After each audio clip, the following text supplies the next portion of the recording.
Hey, welcome back to the Splatoon 3 Splatfest live stream. I'm your host, IcebergMike.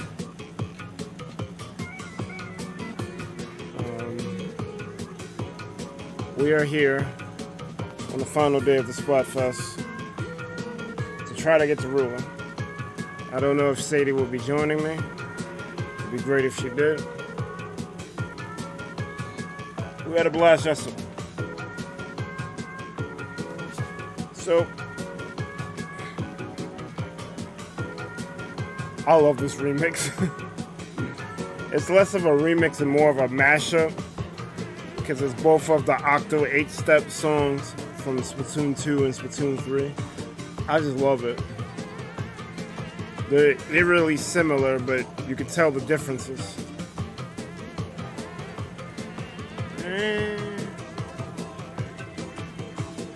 Has a little bit of a weirdness to it, though.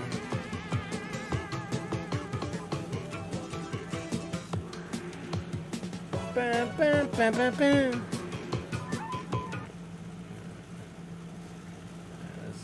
Why do I do this? Why do I do this? I know that's supposed to come off.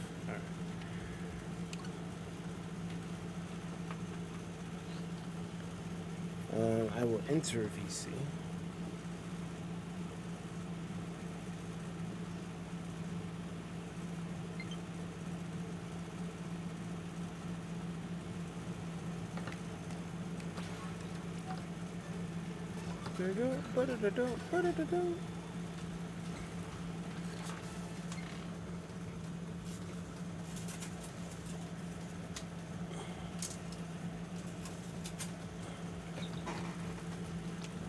Here we go, we lip sync, you drip ink.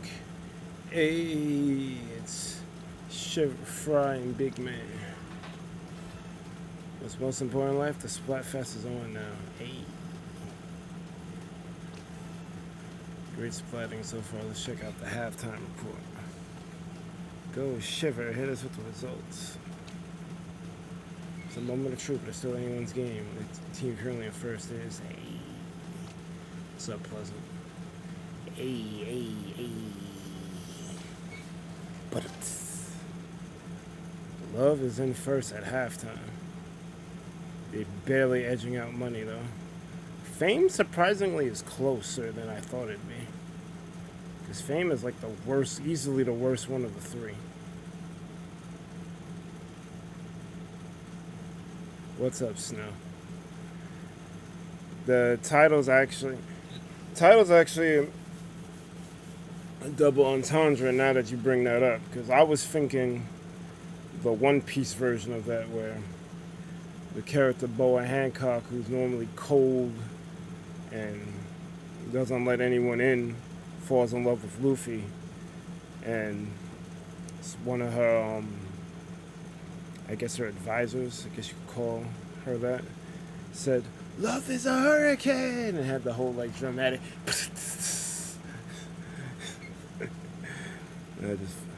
I love One Piece, so anytime I get to reference it, I'm going to. It's like, oh wait, that's a One Piece reference. Let's go. In you go. But thank you for visiting, Snow. I appreciate you. And Pleasant, welcome to you as well. Thank you for that link. I can't believe we're not winning this thing yet. All right, Fry. Hey. Great work, team. Stay focused. Stay positive. Show them who's boss. Oh, it's far from over. Are you even ready for the tricolor battle? I'm never ready for the tricolor battle. Team Fry is ready. Not that we answer to you. All right, Sundari. Yeah, we're ready, but I'm not answering to you.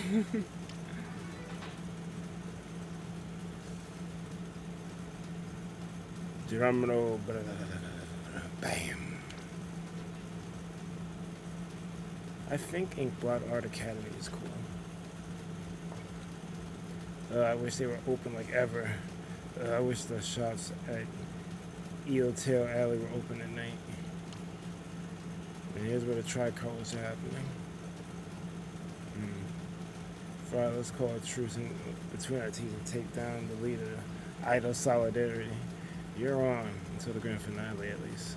Because this idol wants to spotlight all to herself.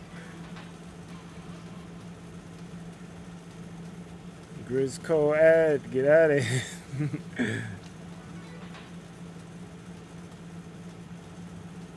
And that's it for now. Hey, let's get out of here. From Splatsville, that's a wrap. Catch you later.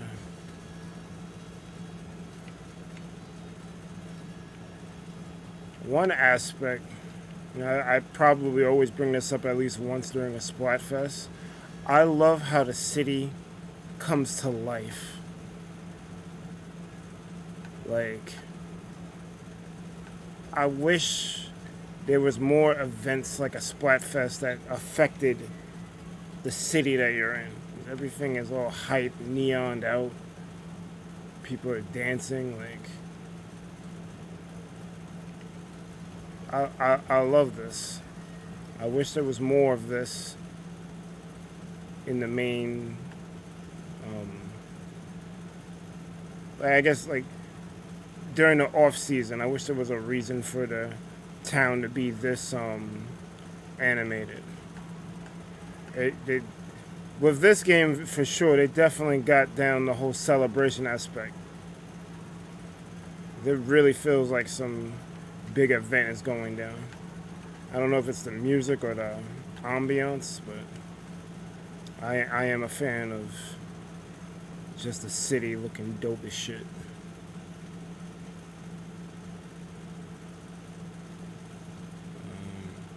I did kinda alright with the bow yesterday. I don't know it's because of that random that we had, or Sadie just kind of got into her groove, but I don't know. Aside from it not being too good at inking, I wasn't doing too bad with it. I was alive more than I was dead.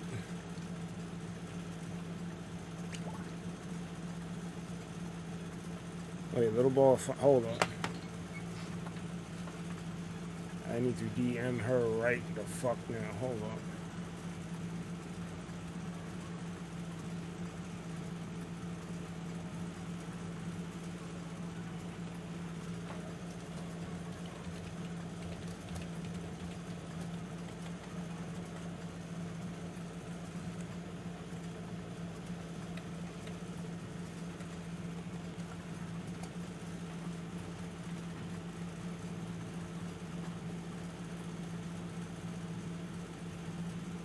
Snow says, I'm honored to be here. I had a very hard day yesterday. I spent 16 hours in bed. When I'm in bed, I am not just resting, so you know I'm in pain. My typing is terrible right now. It'll get better, I hope. I mean, your typing seems fine to me.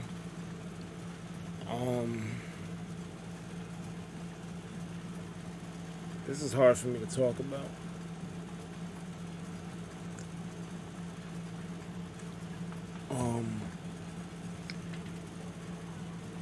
I had a friend who was in a similar situation to you, always having a bunch of chronic pain. So I really do hope that you get better somehow, like there's some type of medical breakthrough happens that can heal you of your pain, or some crazy guy isekais into the RPG world and comes back with a mega elixir for you. Cause just reading that gives me goosebumps. Like I feel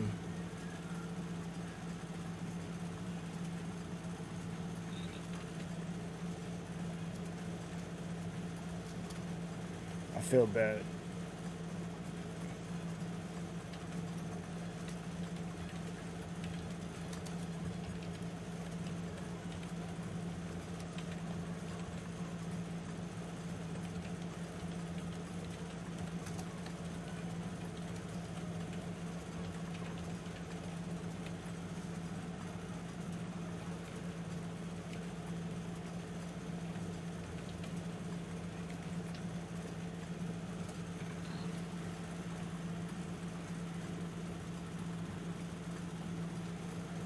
Oh man, I really wish such a thing were reality. I would give it to my son first. I hope there was a second one. That's pretty selfless. I didn't think I could have more respect for you, Snow. And here you go. I think I'm at the bottom of the barrel, and if I lift the barrel, there's another one. I love that line. Those were simpler times when I didn't realize Bill Maher was kind of a scumbag. That was a funny line he made, though.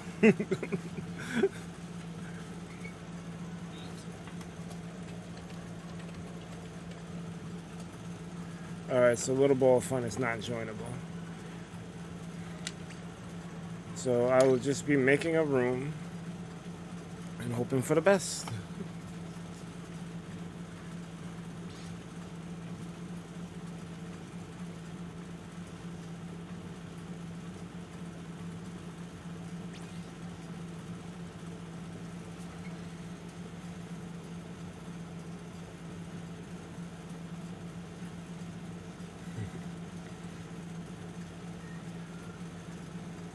Pleasant.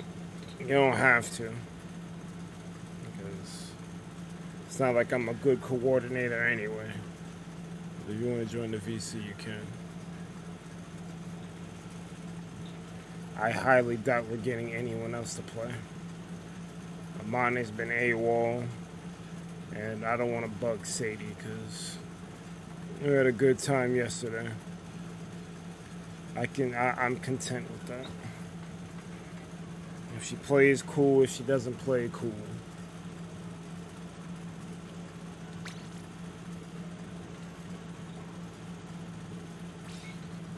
Sadie's streaming? Is she streaming Splatoon, though?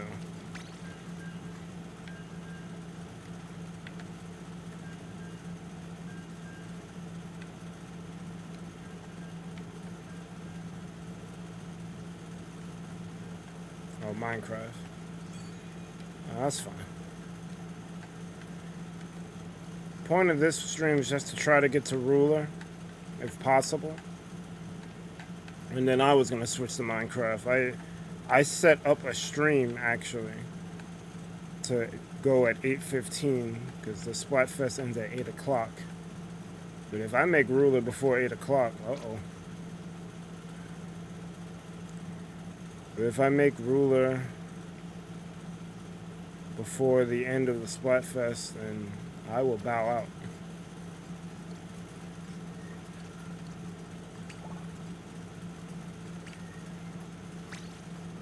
I'm about to hijack Little Ball because he's joinable for like the longest. Yeah, what's going on here? I don't know what VC should be in though. Says she was having a collab with Tom Leo though. Snow says I knew all about Bill Maher the day he first went on stage wearing that super special pair of extremely rare type of leather red shoe.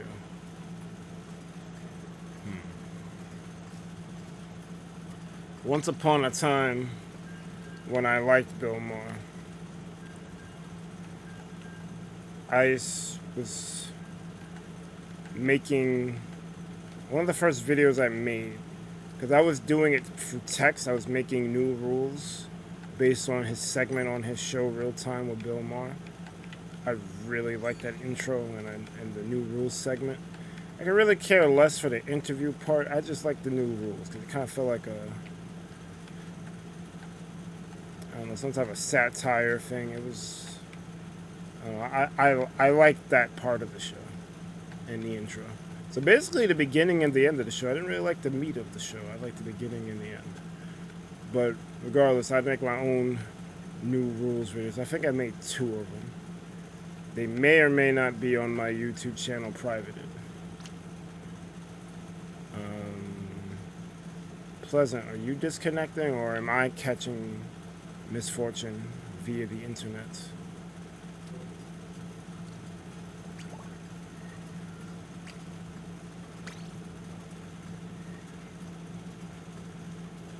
But yeah, like, he was kind of an inspiration for me. But then, like, as the show went on, and sometimes he would do stand-up in between seasons, I would just look at his demeanor, and I'm just like, you're not part of the problem, but you're not exactly part of the solution either.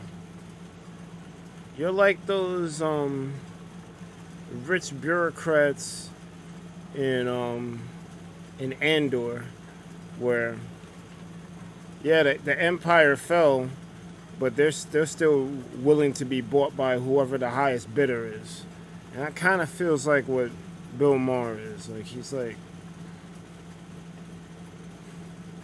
for the cause as long as it benefits him, kind of thing. It doesn't feel genuine.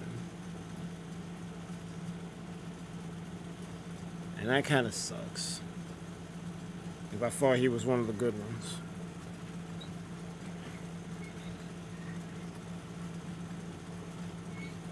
You got 3 disconnects in a row? That sounds like you're not playing.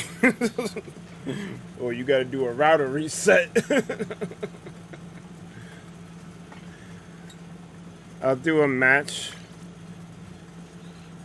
See if you can get your internet together, and we'll try again.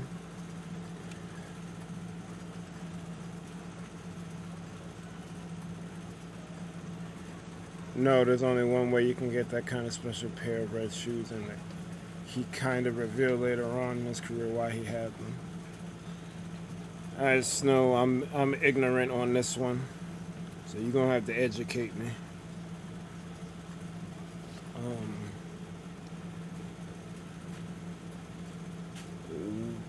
What's so special about these red shoes, and what did he do to acquire said red shoes?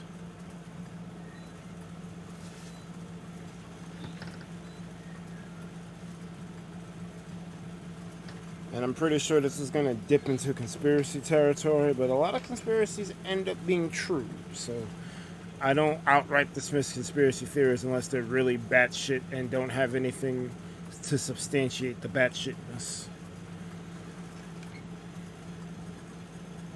Like I watch anime and Marvel stuff, so I'm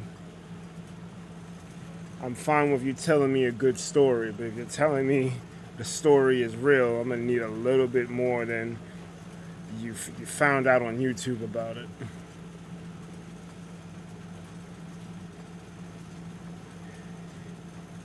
Watch Zeitgeist Addendum and now you're woke. I'm gonna need a little bit more than that.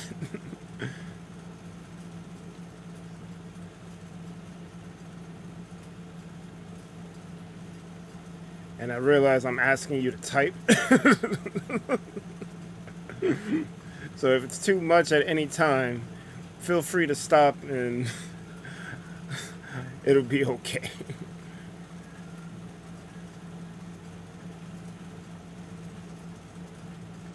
Why isn't that letting me start? There ain't enough players in the room yet. Well, that's not good.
Remember what they claimed to make it lamps out of in Nazi Germany? Well, imagine they made an 8-year-old pair of shoes and dyed them red because someone Epstein and an 8-year-old.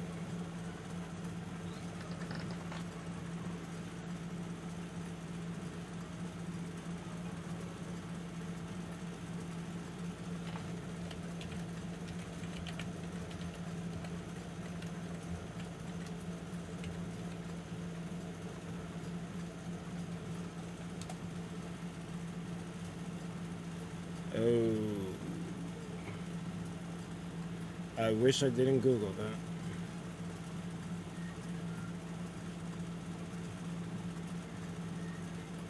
that. Alright, today I didn't think I was gonna hate Bill Maher more. Well, I didn't hate him. I just disliked him, but now I hate him. Oh boy.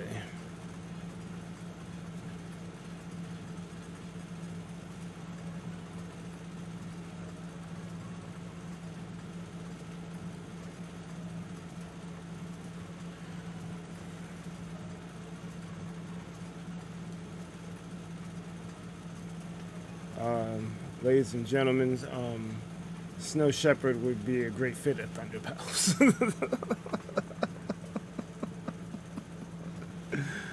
Oh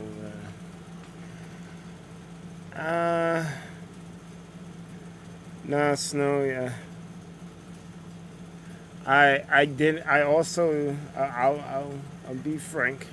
I also didn't know that now the Nazis are a pretty unscrupulous bunch of people. Like, they're like an easy target to be like, oh, get rid of those people. I was today years old when I learned they made lamps out of epidermis. I'm not gonna actually say the layman term for it. That's pretty mortifying to learn. I can't even say wow. Mortifying is the word. That is terrible. So just off of that, and how you've dropped knowledge in other places before, I'm gonna take your word for it, and I'm gonna cease research on that particular topic.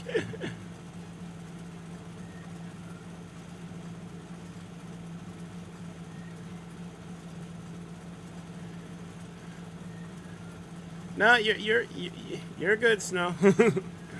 You're good, and I'm aware about that. I'm aware about. When World War II was ending, a lot of the scientists and top brass of the Nazis ended up working for us, and we gave them safe passage to South America. I didn't know it was Brazil that they owned, but I mean, that's pretty much the biggest country down there. No one really cares about South America, so they're kind of in the clear.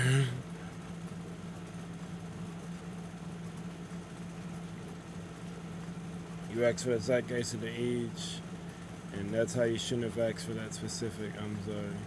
The apocalypse is now. The apocalypse is the revealing of that which is hidden.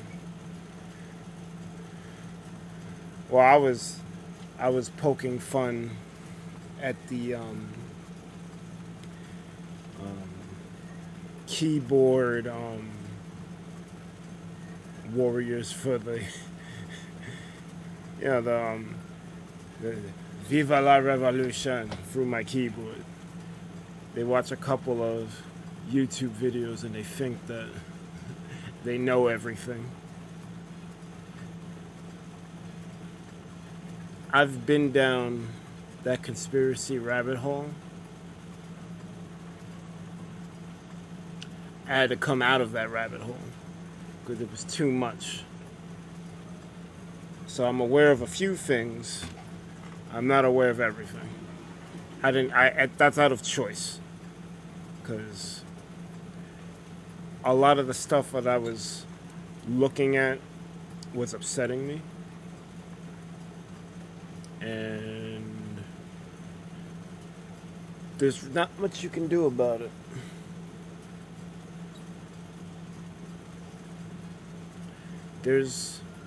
I've come to the conclusion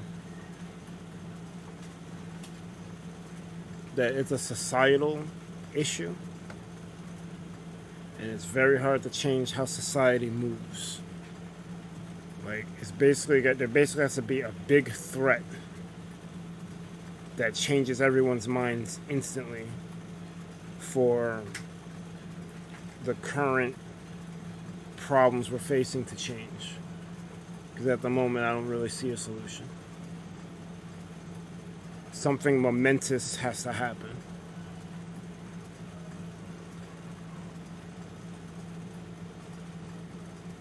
And I was quoting Zeitgeist that there's a literal, I think it's a trilogy actually, documentary, just going over a whole bunch of different things in history.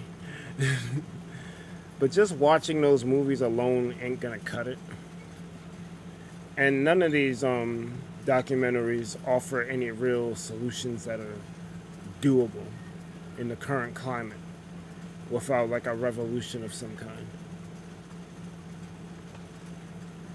The biggest threat right now is an ideology, and it's changing everything. I've tried to stop this ideology from birthing in 2009, and by 2010 I was ostracized from university. Is that part of the reason why you're kind of shadow banned? Like you went against them, and they told you to eat a dick, and we're gonna blacklist you from everything?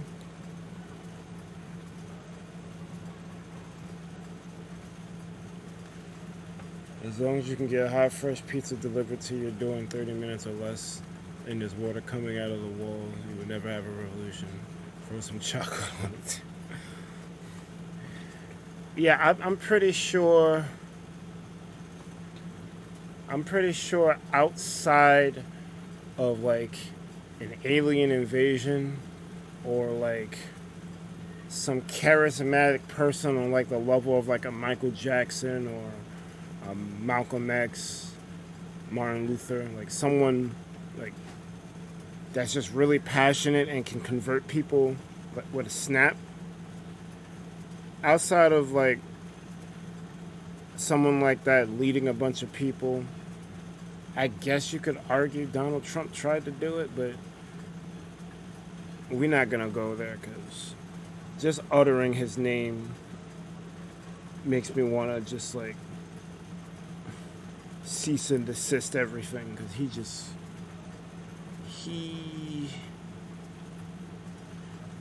and there's some people who defend him, he's like a sleeper agent. He's really for the good of people, and he's just doing all this stuff to like expose America. But I picked the wrong guy. He wasn't it.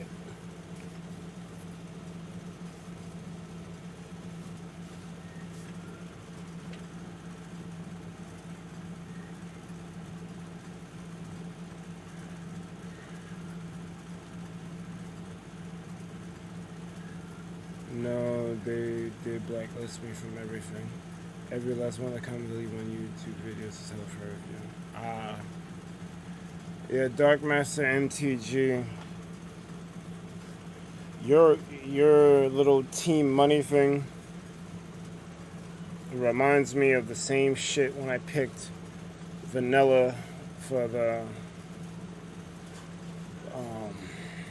ice cream Splatfest. Everyone was like, "Oh, mint chocolate sweet," and it's making me honestly not want to play Splatoon anymore. I know most people mean it as a joke, but there's a lot of people who get very toxic with it. But welcome to the stream. I appreciate you coming through.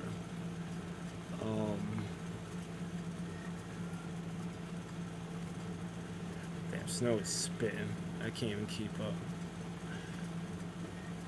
They will shut down the dissonance, so there will never be a Michael Jackson or Prince or Malcolm X. Yeah, Prince was another one. Gandhi or Jesus. Muhammad was a camel, thieving warmonger, not a man of peace. That's why the state shows respect to Islam, because it's contrary to the truth. And now I said too much, so feel free to delete all my comments or time me out for 6 minutes. Snow, welcome to the ThunderPals. We are a podcast masquerading as a streaming, a video game streaming channel. Nah, we like to... See, the thing is, I don't mind discussing a topic. Because I find it fascinating. I like to learn a different thing. I don't necessarily mind being wrong on something, because you get to learn what the truth really is. So no, I would never time you. If you was here in the early ThunderPals days where we had Samad here, and I'm trying to think, because we did a lot more conspiracy talk back then. I know Samad was a part of the stuff, but we bring up Islam. Ironically, he lives in Pakistan, I believe, so the time zone difference is like, it was really weird. Like, 'cause I would stream in the afternoons and he would be there, but it would be nighttime for him, so he'd be on like a night shift at work, just working, lurking while working, and we would have a blast just talking smack about different things, different conspiracies. And since he's outside of America, he gets to see a certain truth that you kind of gotta look for if you're in America. You can find it. It's just, it's not gonna be easily accessible.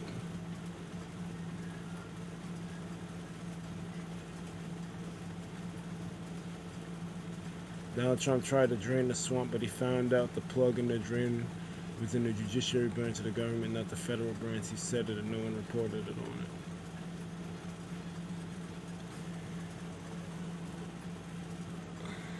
So again, I'm not gonna weigh in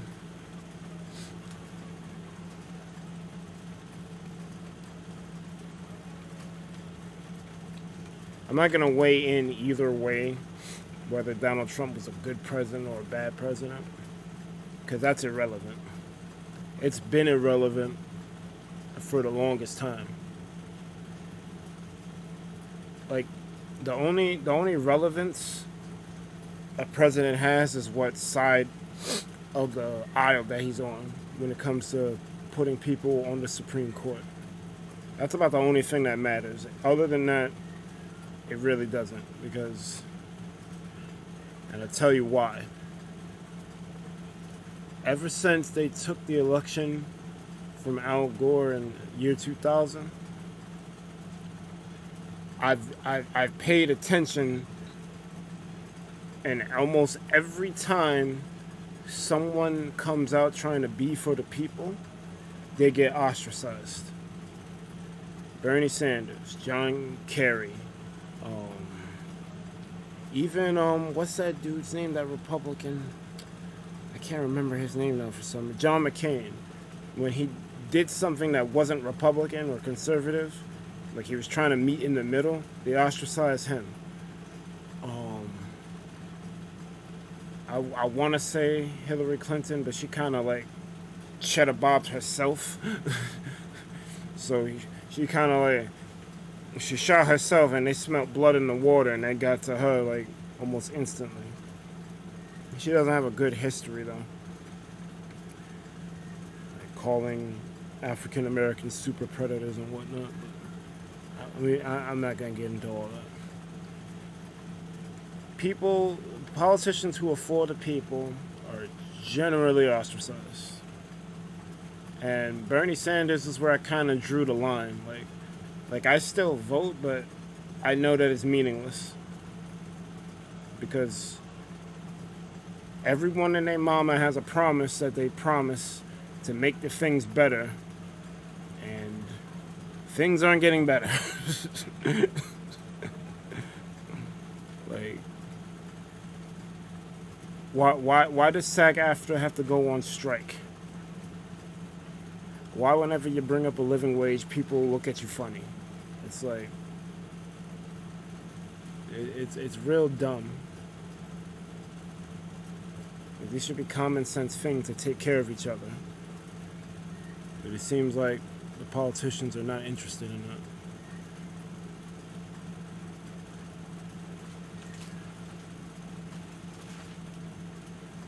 Snow says it goes a whole lot deeper than he thought, but the lobbyists only appointed for life judges who feeds the lobbyists that change the laws.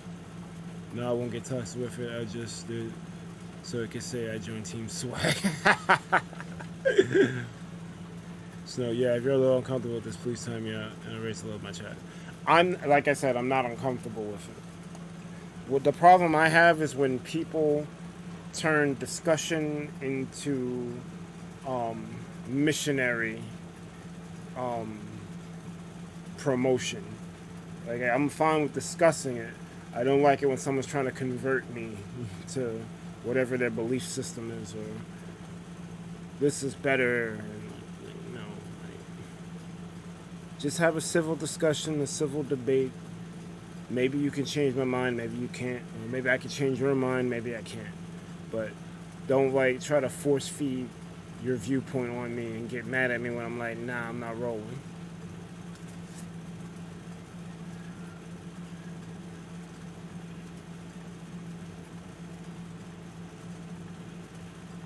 I see a light gazer.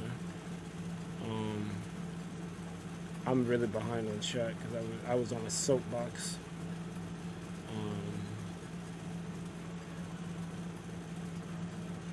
I would have joined, but I really wanted to make the join. I made the joke I joined Team Swag. That's fine. These days I feel like people are not so much wrong as they are misinformed. And that's not to say misinformation because that's a buzzword for censorship. They do not have information at all. That's a fact. That's a whole fact. But I feel like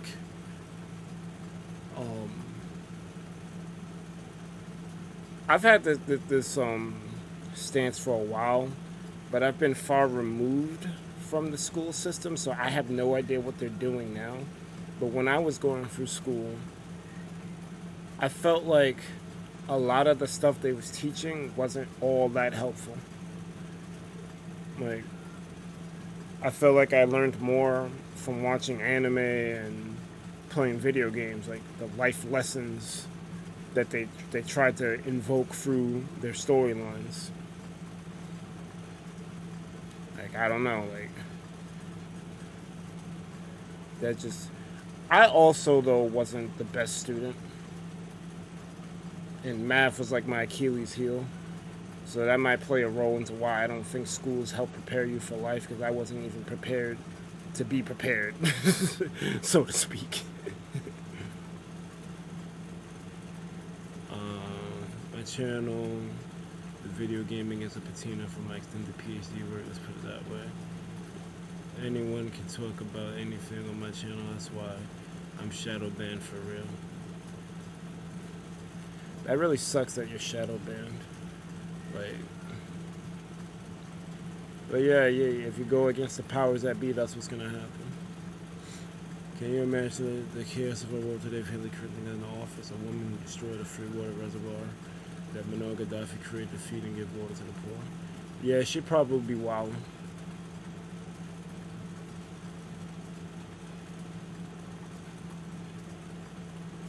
Hillary Clinton is a monster. She intentionally blew it up because many little kids were over there getting free water, and that water allowed them to grow food, and they weren't dying fast enough for her. Oh, that's trash. What up, Shadow? Yes, you can join me. Do you have my friend code, Shadow? If not, I'm gonna do exclamation point FC so you can get it. I'm sorry that I'm tangenting and not caught up and talking politics on top of that.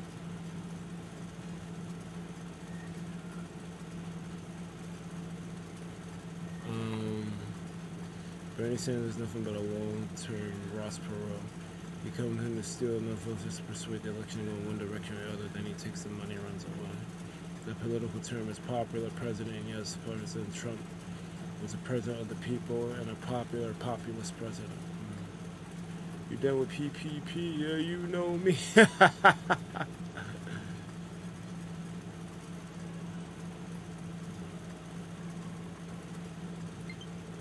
When talking history, all I'm doing is presenting facts and information and data. I'm not talking about political jargon, rhetoric, or standpoint nothing. Yeah. Why are you so awesome, Snow?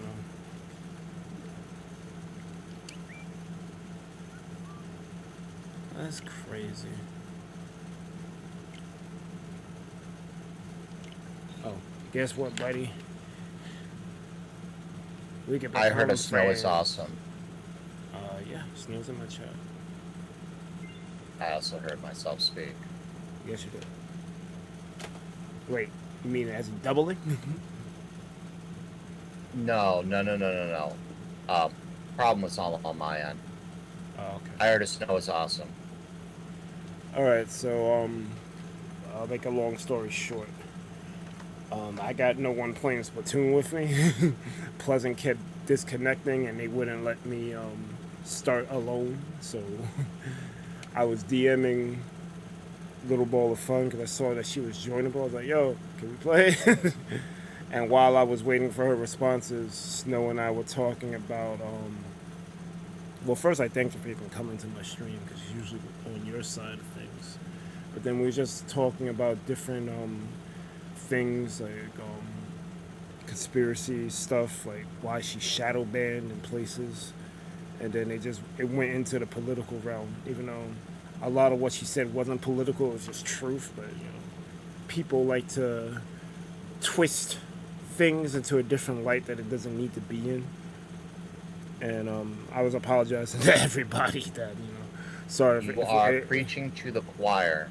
Yeah, I was apologizing to the chat. Like, my bad if we're getting a little political, even though it's not. But and that I'm bad on chat because the shit was flooding and Snow was spitting. So I was just like, yo, Snow is awesome. Helping me get through this not having enough players for Splatoon. Snow, I'm half tempted to time you out for saying that. Oh yeah, she said time her out for spitting. I'm like, no. This is what I want. Are you kidding me? Why would you think I don't like you very much? Unless you're trying to say like light is unless you're trying to be sarcastic.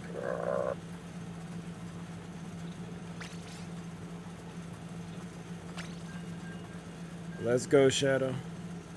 Thanks for joining, by the way. I invite you to my server. You're helpful. You're nice. You have yet to back out or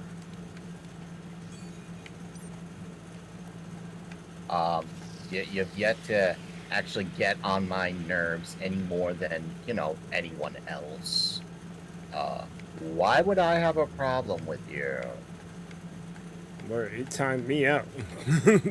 I timed you out because yeah, you deserved it. I was being facetious.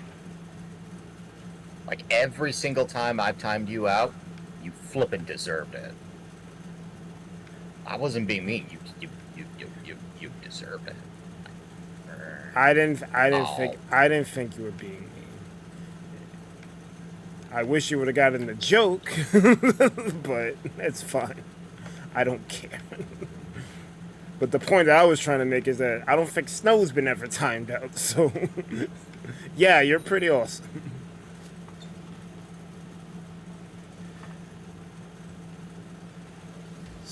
Snow says, how come I don't get no shout out when I come into your channel? Pout, pout, pout with the laugh emoji. I did. I give you the Celeste one. I figure that feels appropriate to you. I just forget most of the time.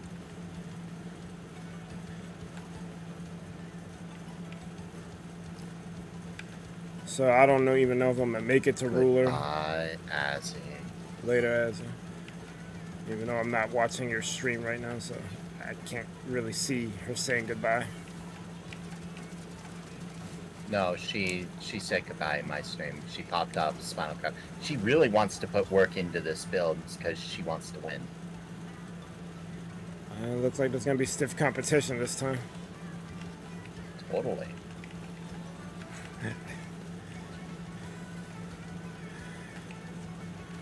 I think I'm kind of ready for you to move the build. I think I might still have to level more of the mountain, but I completed like the base of it. Like it's not gonna get any wider than what it currently is, I don't think. Although I did go down because I built the redstone door with the andesite using the sticky pistons. I had some left over from when I was working on the haunted house build.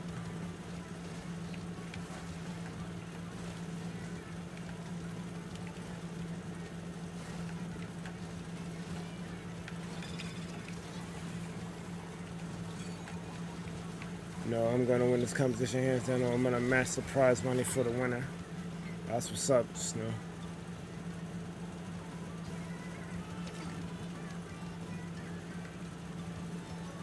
Snow says I feel like he needs to protect other people from me.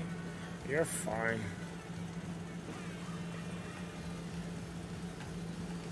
Good No, diet. you're going to win this competition.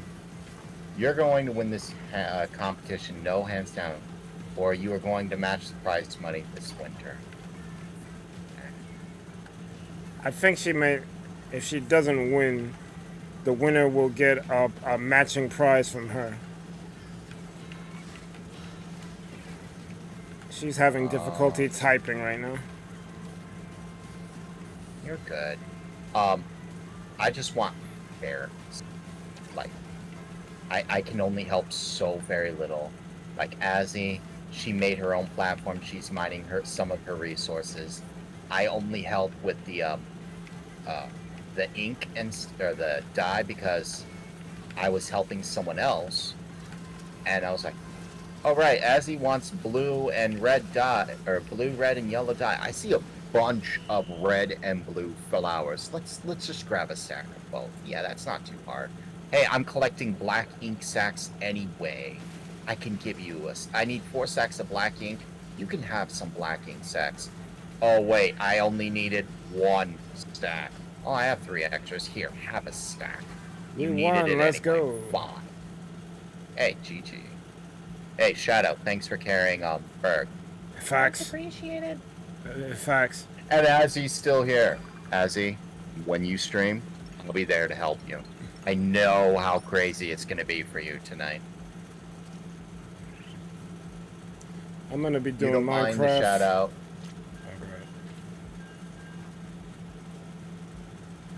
All right, never mind.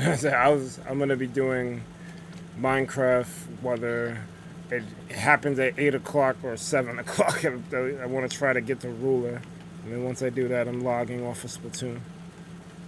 You're all good. I do what I can to try to help everyone and support them indiscriminately. Although, Azzy has a bit of a special thing. Well, as he's a special person. Oh, Azzy's going live and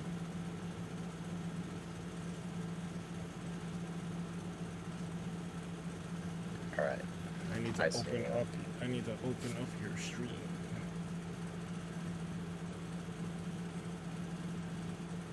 No worries, Shadow. Thank you for helping Berg out when he needed it. I appreciate it. That's a fact. I apologize. I am so distant. I am working through my own anxiety and my own problems. I'm very sorry about that. Ain't no need for you to be sorry. Berg can attest to this. I am doing every day. I'm trying a little bit more to break out of my I want to be alone shell. I'm sorry. I will be a better friend. Maybe. On Tuesdays. Oh, okay. Tuesday's pretty cool. No, Every other day of the week, maybe not. Light has definitely changed from when I first met him. I have. Yes. Well, your core is still the same, but you've been more open to doing things. Like, I don't think when I first met you, we would have done that Mega collab. I'm always against the mega collabs unless I can find a way to make it spin it in a creative light. But that's just me being the antisocial brat that I am. Don't beat yourself You up. got college coming. I am going to pop back in the other VC. You're welcome to join whenever you feel like, but you've got your own stream to do, and they Well, have... Oh, never mind. There's no one there. When I left, they all left. Well, they might come back if you go there.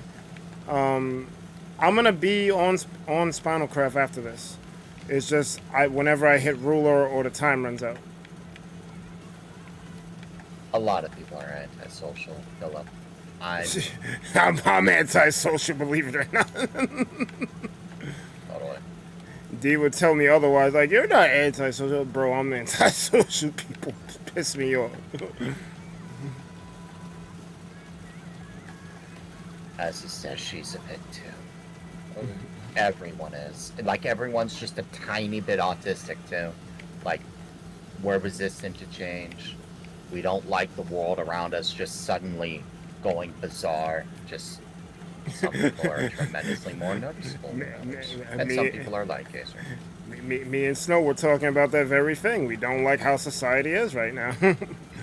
We wish it was better. Embrace your uniqueness. That's what Azzy says. Truer words. OCC.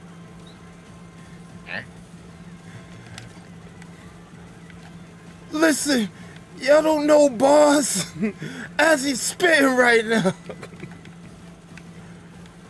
No, you don't need to be antisocial. You don't need to be antisocial with me. Everyone is welcome. Except one person. That person is not. Everyone else. You keep saying I'm talking about you. You're wrong, because that person wouldn't be caught dead in ThunderPals. That's kind of true. You keep saying one person. There's only one person I have a permanent grudge. Everyone else has redeemed. No way. Remember who you're talking to. Remember the situation we dealt with.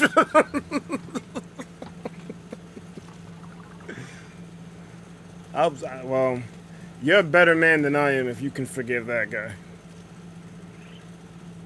'Cause I don't think I can. I won't be like salty about it, like. Hello, Lance. But in terms of like forgiving him, nah. That went on for way too long and hurt too many people. I don't think I can forgive that guy. As he says, forgiveness is good. You gotta draw a line somewhere. Yeah. Azzy, thank you for stopping by so much. Like, seriously, I know your time is busy. You became a member. You're here very often. I'm thank you. You, Tara, Little Tiger, Sadie, people that I'm not quite recalling off the top of my head. Lance. And whatever IcebergMike wants to call himself on Mondays. Sometimes I call myself Zemlik, but no one gets that reference. Thank you. Like, I was not at all expecting that, especially considering your time is so precious. Especially since you have a stream in, what, 10 minutes? Bones, you're good. If you disconnect, it is what it is. I think Pleasant had problems earlier.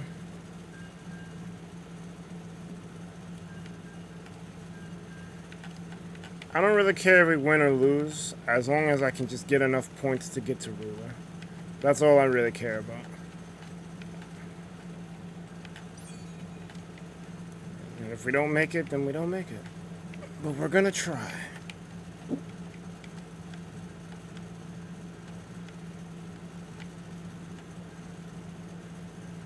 Although there's another person with Fame DC as well, so I don't know what next. Yeah. That code ain't up to snuff on the last day. That reminds me, better get some more wins for Team Love. You think the splat list is now on for 2 hours? Yeah? Yeah, it is. Yep. If you're gonna get more wins, now's the time to do it. Mm-hmm. Just be careful. You might get more losses, too. I'm not gonna lie, we kind of need bodies over here. So, Philip, if you want to join up with me and Shadow Bones, that'd be great. Or if you want to do it on your own, that's fine, too. Philip, ThunderPals needs you over there. Here, I'll plug his links real fast.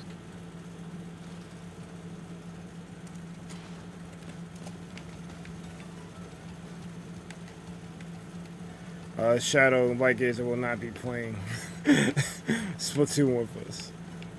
If you DC, I'm screwed. If you DC, I'll still be playing Minecraft.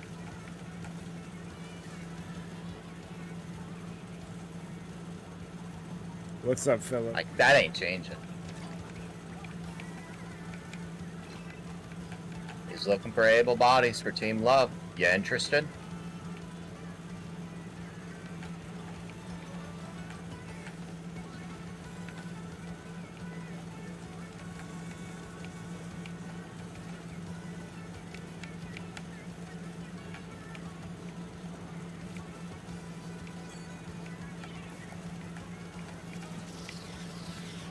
Oh, they came from behind and got me. Pause. Jamie, the thumbnail is actually the colors of the Splatfest reflected on each of the person what they are representing. And I went back and forth. Should I go with the default colors they had on the image that I changed the colors on, or should I go with the colors of what each thing was representing? I ended up going with the latter. So sorry if it doesn't look good.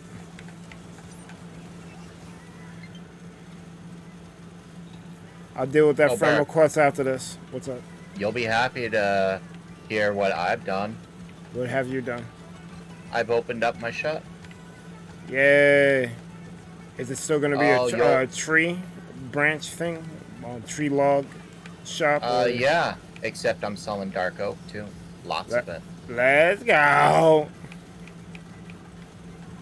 I figure you might be like, yo. That's and good. It's cheap, too. It's only like $100 per stack. That's good, but I'm focusing all my money on getting more slips at this point. Philip, thank you for the sub. Appreciate it. Woo.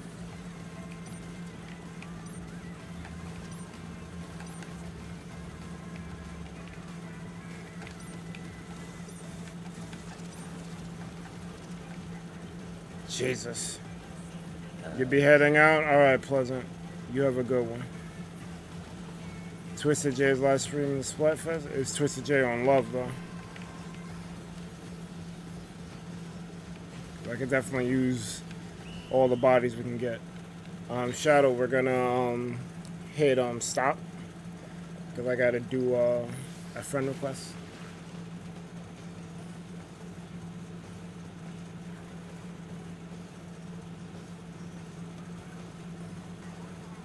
Ba, ba, ba.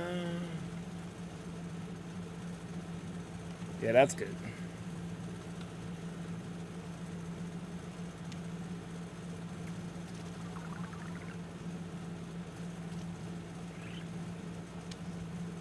Stop.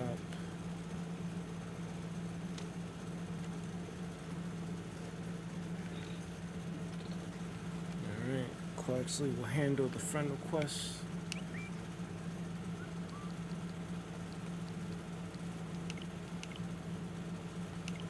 Philip, guess what, buddy?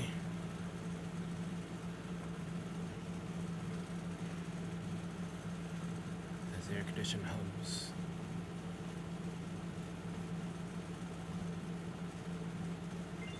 We could become friends.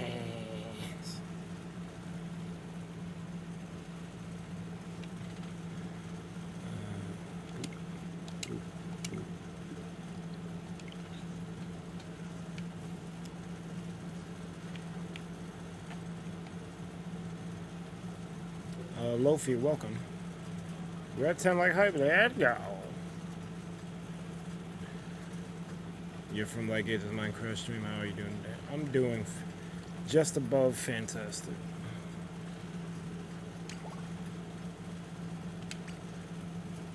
I'm trying to make it to Love Ruler.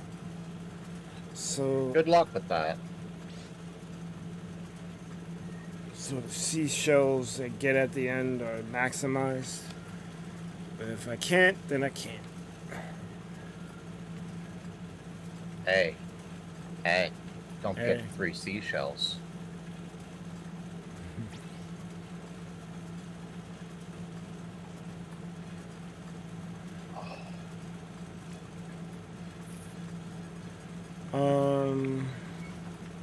I guess I could DM twist it.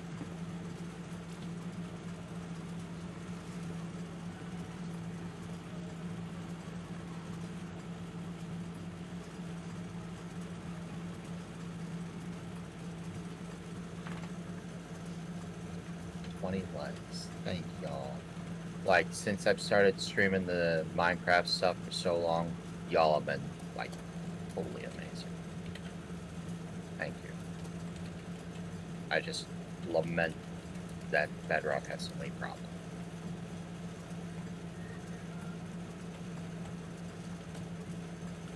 Now, when we get Dev to play more. Well, Dev is a busy man. He is. He's rocking them TikToks. But, you know, if it wasn't for you, I wouldn't have met Dev. Yay! I helped. Somehow. Now, it has nothing to do with the fact that he's sort of famous now. It has everything to do with the fact that,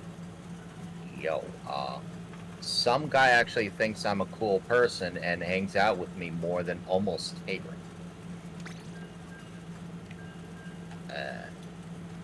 I'm delighted. I'm not even sure how I met Dev. Huh? I'm not even sure how I met You rated Dev. him. You rated him. You met him randomly and you rated him. Yay! Random raid for the win. No, Dev is cool. I wish we could see him more around here. And we tried to do the Jackbox thing, but that didn't quite work out. Speaking of which, if any of you are interested in Jackbox, there's a Humble Bundle for 5 of the 9 packs right now, and even getting 2 packs for $20 is a huge deal. Yeah, they normally go for 30, 40? 30 bucks a pack, or between 20 and 30 bucks a pack. Yeah, so getting 2 for 20 is already a deal, and they're giving you 5 for 20. You're getting 5 with 9, with not only any packs but 9 and 5. Berg's favorite game is in 5. Yep. You get Man vs. City. By the way, he's got some people in there that would just completely roast you. You should consider joining him. I want to do the collab. I feel like that would be cool. It would require you to start earlier. I'll start earlier. Well, it depends how early. Because I get home from work on Saturday. 4 like, hours early. Mm. He ends when you start. Well, I'll do it. I'll figure it out. I'll do it. Because that's something that been needed to happen. What's up, Claire? Wait, what? Claire Clary is here. Cece. Not Miss Farron. I wish she would come here more often. He's busy. She is. Yeah. You know, what was it? 8 or 9 has Trivia Murder Party 2. I think 6 has Know Trivia that. Murder Party 2. They're giving you all the odd ones. I think Trivia Murder Party 2 is in 6. So you'd still have to get that one. You still have to get that one somehow. Hey, I'm not arguing them. Like, they're giving you a mess. I'm good with all of it. No, it's a good deal. So Snow, it's probably the first time I'm disagreeing with you on anything, because you've been spitting for the longest, but I actually can't stand Trivia Murder Party. And yet that's one of Dev's favorite games. His favorite game is Fibbage and Trivia Murder Party. I think I don't like it because of the guy. Like, the guy pisses me off. And then on top of it, it's a bunch of questions I have no idea what the answers are.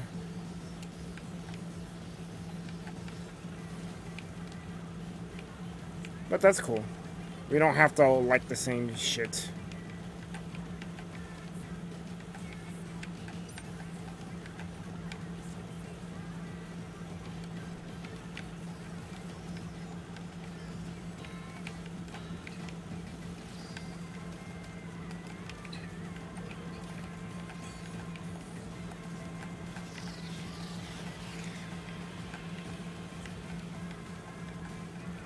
I didn't kill no one with that. We might have this?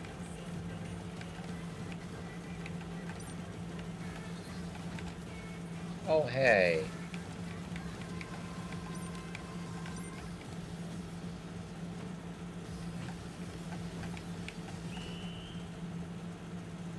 Guys like Buffalo Bill meets Saw. I Growing find up. hilarious and I'm a huge trivia buff. Oh, okay.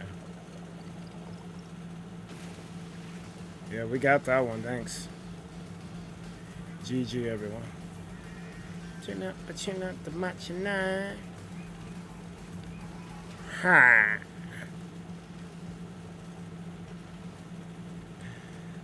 The minute Shadowbone said he's in a collab, I'm like, oh, how would you know? Wait a minute. He definitely would know. So I immediately went back to my Discord and got out of that DM. Because he is not going to be able to...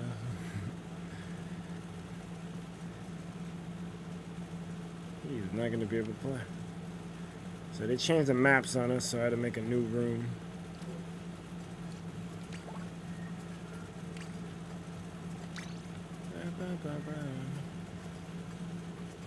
No, because you said he's in a collab. Little Ball Fun is in a collab.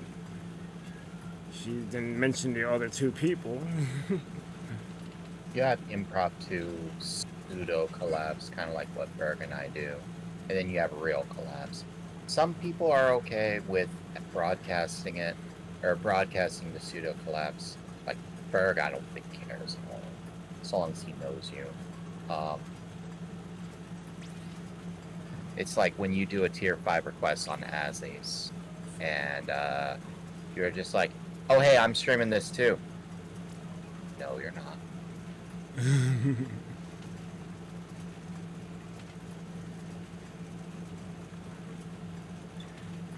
Yeah, because Ashley said she was collabing with Tom Leo, but the room was full with other creators. I'm like, well, I was gonna ask who the other two were, but that's irrelevant because it's not like I'm gonna be able to join anyway. And she sent Shadow over here and like, oh, Twisted J's at a collab. I'm like, huh? 3 or 4.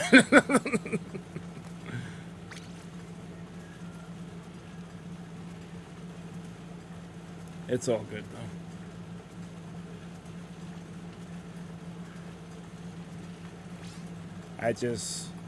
Well, the thing is, Tara, she'll figure it out when she has a reason to.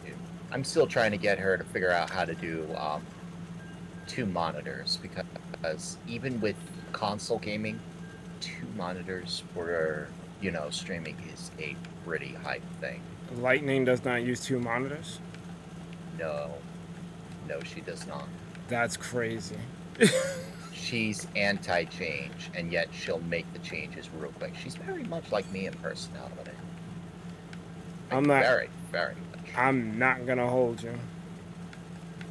The minute I got a second monitor, it was like, wow. Like complete and total game-changing experience. It really is. And then I was like, you know what? If I had one more, I'd really be good. Like I have Discord in one, chat in another, OBS in another. I'd be really good. So that's what I did. I know she has YouTube on her phone, but I'm not kidding. 2 monitors is a massive game-changing experience for stream. Well, 3 is It like you could do things with 3, but that second one for streaming is like getting a 3rd slip in Spinal Craft. Yeah. Facts. Like 2 is nice, but that 3rd one, baby. More is icing on the cake, but that 3rd one is. I wouldn't suggest more than 3 monitor. Well, I use 4, but my TV is the 4th monitor, so it doesn't really count. But I wouldn't go beyond that, because that's. If you got the room for it and you got the purpose for them, cool. But I feel like 3 monitors and your television is good enough. Because it's a little excessive at that point. I wouldn't even know what to put on a 5th monitor. Maybe another YouTube stream, because sometimes I have to tab away when I'm doing stuff with Lightgazer because I want to have his stream up. But beyond that, like, yeah. 3 monitors is like the sweet spot. Snow says I go crazy without 3 monitors in my phone. Once you get used to it, it's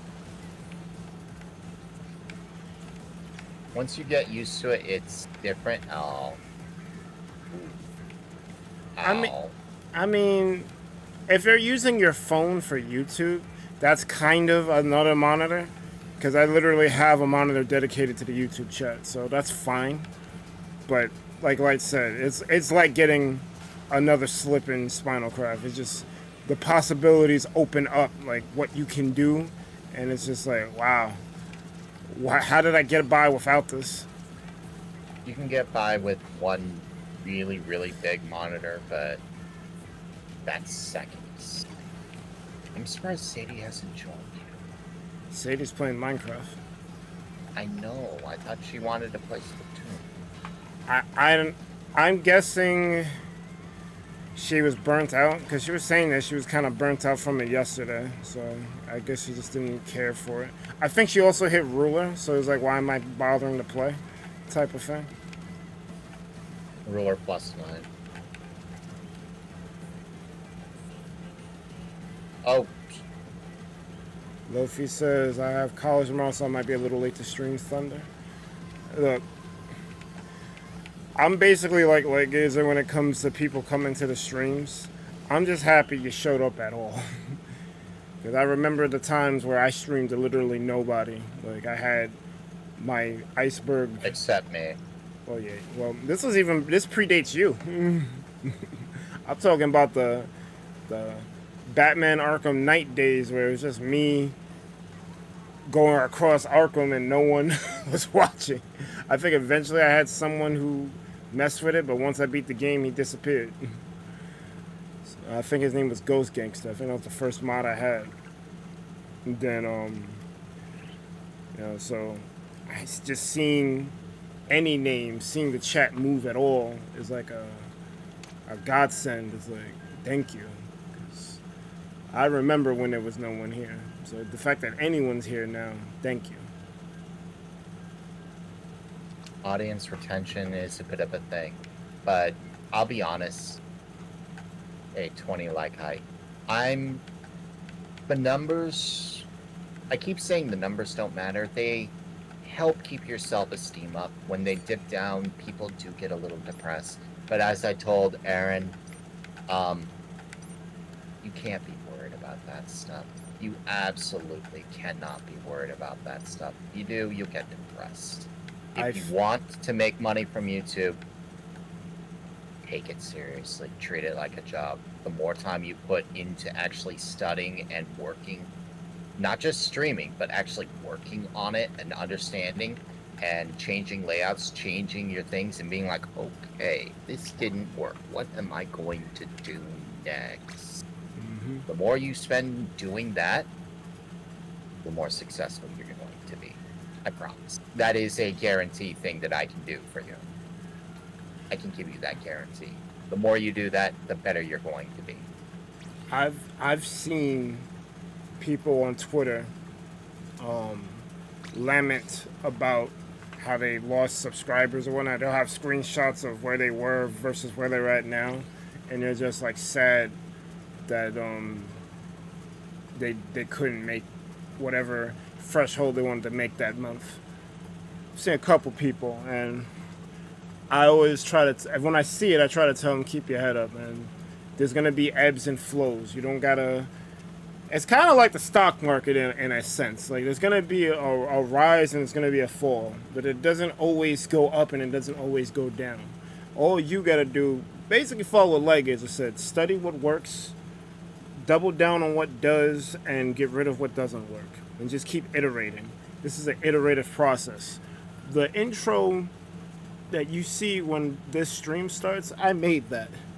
But I couldn't have made that intro if I didn't make the previous one where you just had the still images and the camera was like zooming into them. Like I learned how to make better intros and graphics by trial and error, seeing what works, seeing what doesn't, being inspired by other people. I keep telling y'all that I'm going to make a new raid screen.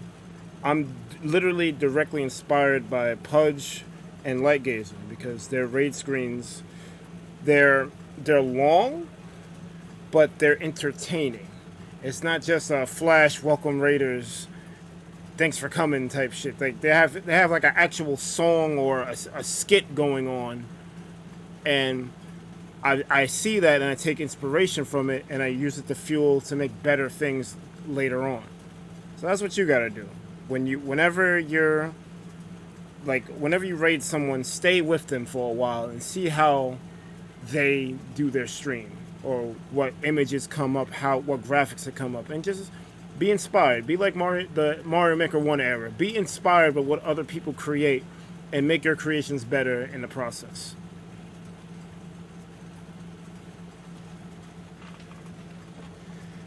That's something I was telling Aaron Snow. Variety streamers, they struggle hard. Like, you want slow growth. A variety streamer is how you're going to get slow growth, if any. Like, it sucks, but your crowd, you're only going to pick up on so many crowds. But with variety streaming, you're going to pick up regulars, the people who enjoy you for you. And you get to stream what you want, but at the same time, it's slow growth. It's not where the trends move. Yeah. I just lucked out because I like Minecraft. I'm just low energy, so I can't really keep people here. I'm okay with that. I'm playing Minecraft. What more do I need? I mean, there's pros and cons to it. Generally, you want to specialize in something, so that's what you're like known for. Like, I get it when like other people try to like describe what the ThunderPals is. They have a hard time doing that because we do kind of do variety, even though I feel we're more of a multiplayer channel. But D would tell you we're just a podcast disguised as a video game platform. But specializing in something makes it easier to sell what it is you're trying to sell.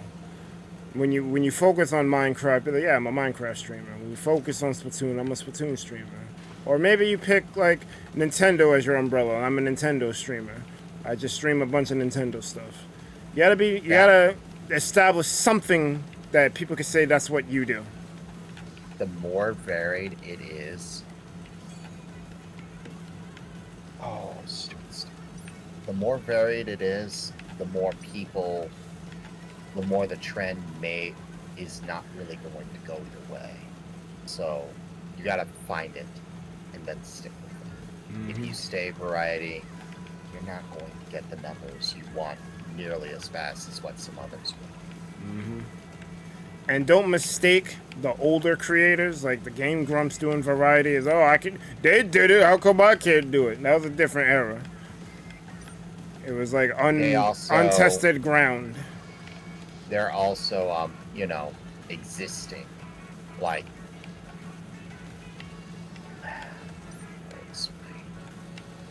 their name sells themselves. Your name doesn't sell yourself. You don't have any brand recognition. No one knows who you are. Technically, even though we have 1.8 fans subscribe to us, no one really knows who the ThunderPals are. Let me go to a big channel and type ThunderPals raid. Like, who's the ThunderPals? What's that? Like, we're unknown.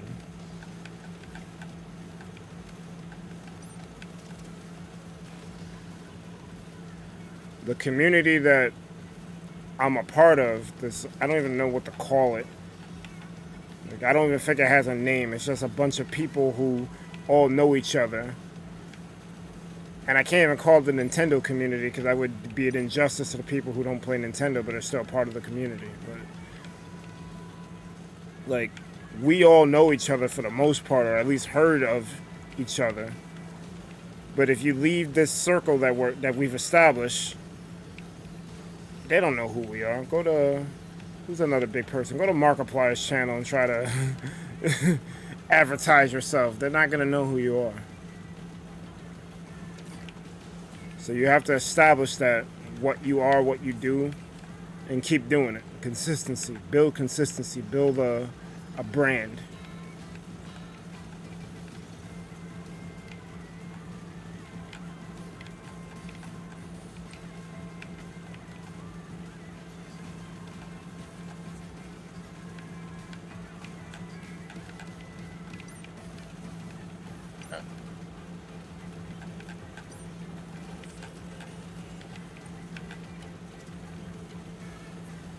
Snow says, Business Fury, FILO, first in, last out.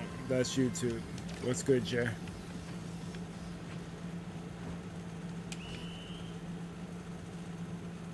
Snow says, specialize in your own brand like Jim Carrey. Pretty much. You know him to be the zany character that he is, whether it's Dr. Robotnik in the Sonic movie, or the Riddler in Batman Forever. It's pretty much almost played the same character in every movie.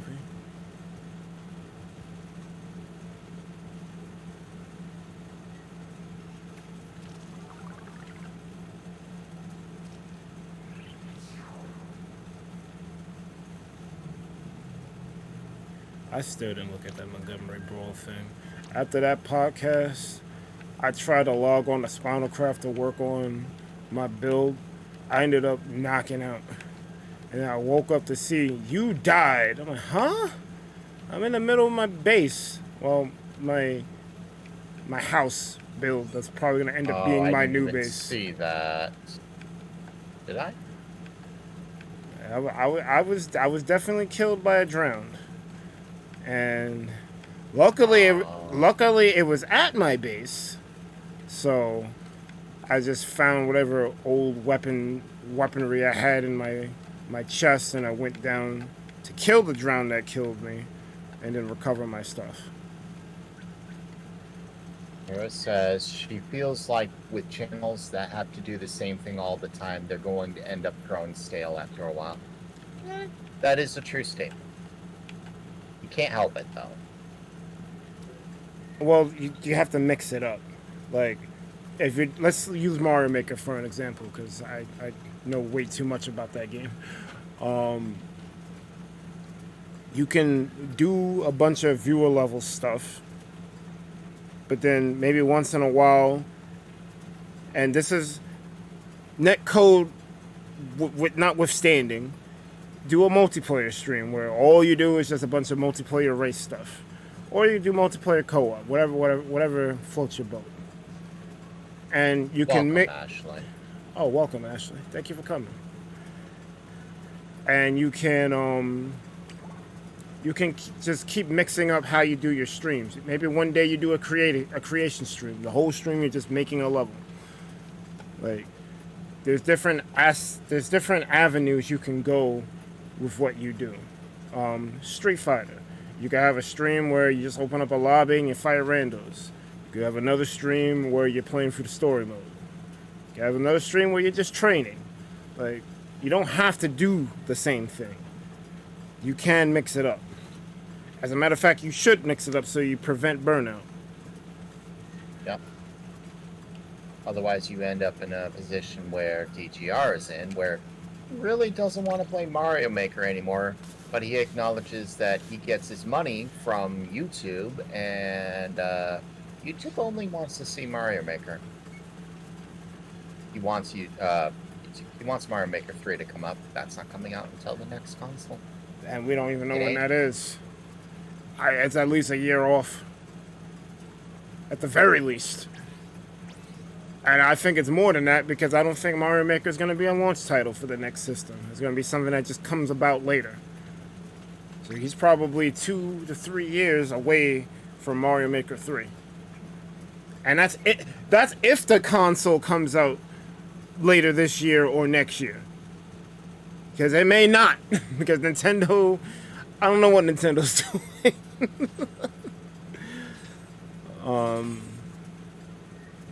But I got a suggestion for DGR. He should do a 12 item challenge thing where he challenges his community to come up with levels based off an item set, and he plays through those levels. He's done that. He's done a lot of the challenge your community to come up with things like build a level in an hour, build a level for trolling, build a level for lots of other things. He's done that. Oh, okay. I don't know. My advice to people when building levels in Mario Maker, when they're stuck, they don't know what to do, is try to do something that they've never done before. Like, if you always make levels and don't put a Bowser in there for whatever reason, put a Bowser in there.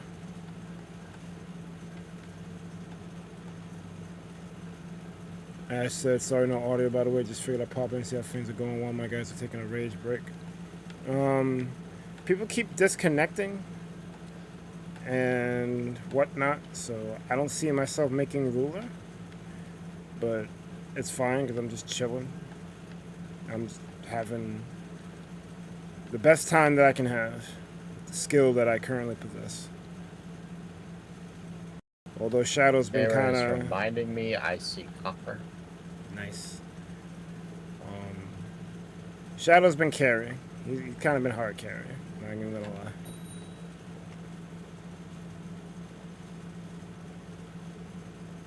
Shadowbone said Mario Maker should have been supported longer. So I'm gonna keep it a whole buck. I'm playing it now, so I don't hate Splatoon. But I definitely felt a way when Splatoon got a sequel and Mario Maker didn't. I was like, what's going on here? And then they just kind of dropped Mario Maker off the face of the planet. Like, they did that last World Maker DLC, and then that was kind of all she wrote. And I didn't understand why. It didn't make sense to me. because it wasn't moving the digits. And it had server costs too. Server costs that are still being incurred too. My whole thing though is they went with Mario Maker 1 a whole lot longer than they did with 2. They cut and run on 2.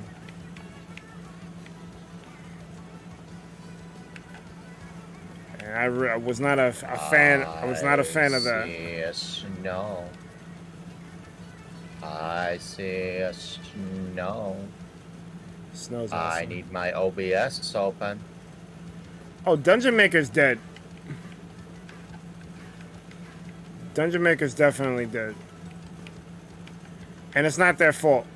There's like 2 people working on that game. Yep. I think they should have did a little bit more on there before releasing it. To the Switch. It was fine on non-Switch. It was a Steam game. Then it wasn't. Or it was a Steam game. They moved it to the Switch because they moved it to Unity.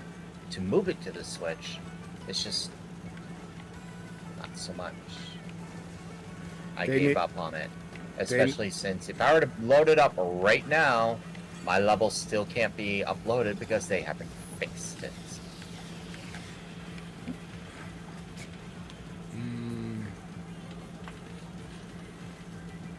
That kind of sucks. I know during the Discord, only 2 people working on the game PC based. They added 1 new character, 2 ladies actually. Well, that's good. It'd be like if you made a Mario Maker level and you put a Bowser in it, a Bowser with conveyor belt or conveyor belts, yeah, conveyor belts, and Bowser, and you're like, okay, the conveyor belts will move him around, and yet he'll jump around. Okay.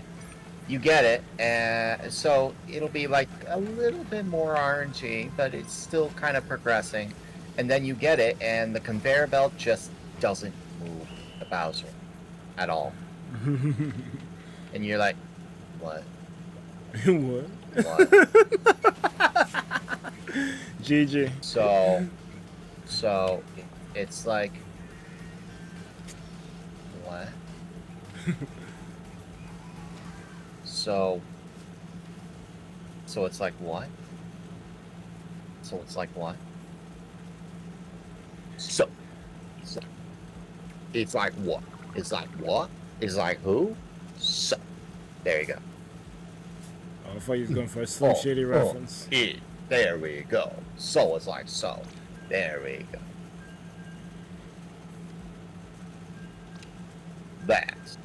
That's what we call bars. You ain't no nut. You ain't no nut. That's You still ain't know nothing about that. Those are called bars. You ain't know nothing about that. that still sounds better than the Melly Mel diss to Eminem. Oh boy, that joint's a Bars. You ain't a know nothing about bars. There's a dumpster fire. Bars. Eminem know nothing about bars. Just drop the mic.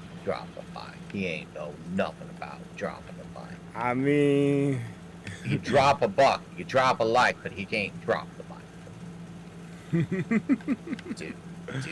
Dude. if only Mario Maker 2 had things like a Splatfest.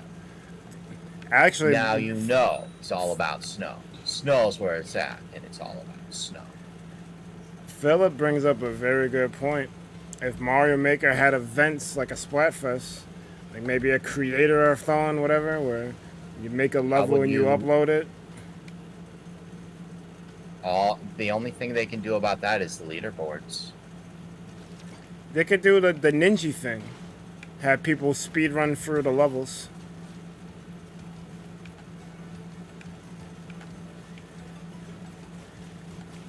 It would have to be thought out more because, yeah, there's a couple of nuances in there, but it would be interesting. Would it though? Well, it'd be interesting for me. as someone who likes to create. You can create things? I try.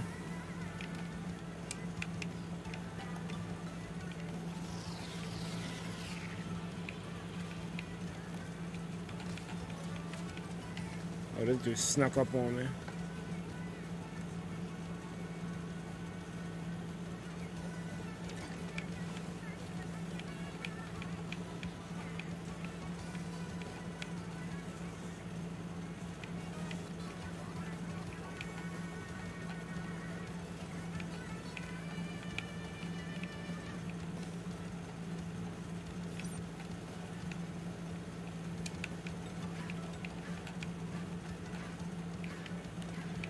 I wish that frickin' they'd put more music in the Splatfest. Like, it's always the same song, and I'm like, it was cool at first, but like on the 100th listen, I'm like, come on, man. It's like the Minecraft issue. Like, Minecraft has a bunch of beautiful music, but you barely ever get to hear it. Right, it's supposed to be like that. That is very much by design.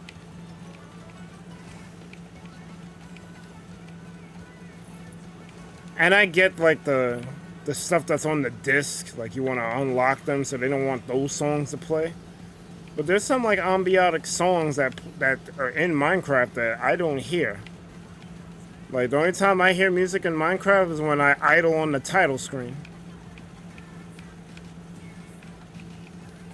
That's why I made my own playlist. Especially since people want to false claim it. Not a problem, Snow. And no more of that like Azer doesn't like you bull crap. I'll slap you. You won't like that. I promise you won't like that. Because whatever way you're not going to like that, that's how I'm going to do it. And I'll slap you, and I'll slap you so hard, you wish I hadn't slapped you. I'll slap you so hard, you'll start calling yourself IcebergMike. Damn. Because that's why IcebergMike calls himself IcebergMike, because like Azer slapped him. Yeah. Prove me wrong. Yeah, that's wild. I think we got that. Let's go. The matcha night.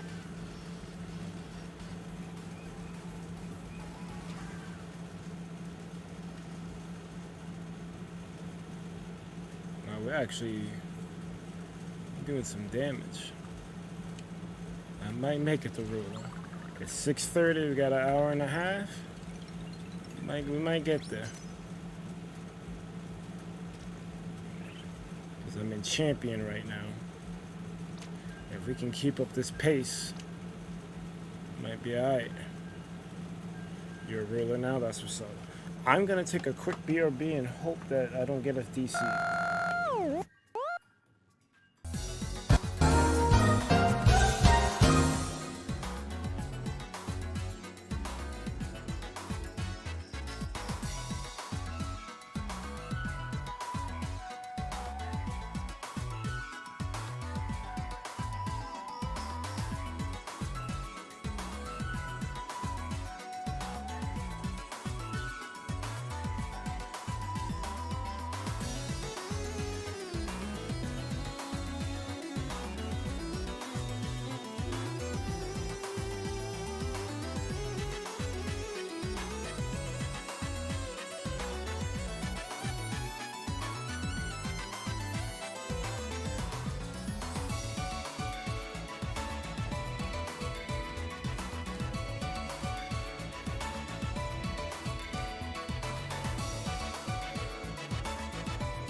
Uh-oh. Bird! Ah!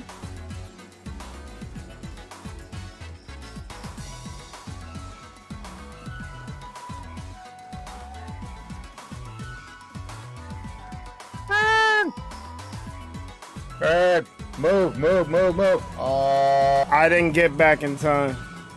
about You're gonna that. get a penalty for that.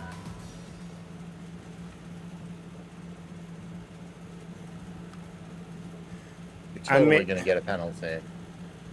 I mean, I got back right before.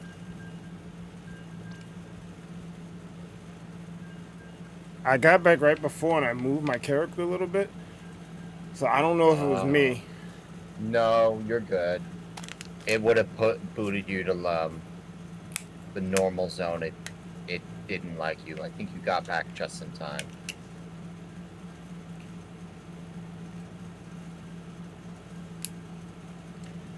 So Snow, I'm reading what you're saying in Light Gazer's chat, and it shouldn't be on top chat. It should be on. You know how many times you put all of your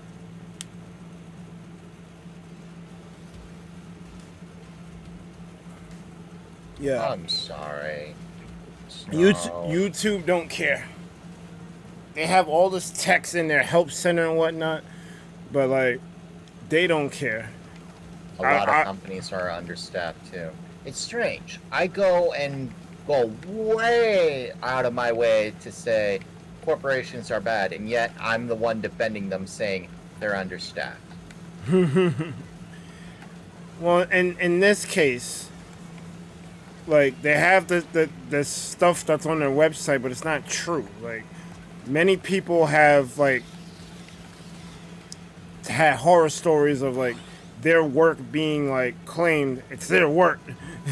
Like, they're following the guidelines, they're quoting their sources, they're doing everything that they're supposed to do correctly, and yet YouTube demonetizes them, shadow bans them, do everything negative to them, even though they're well within the scope of YouTube's guidelines.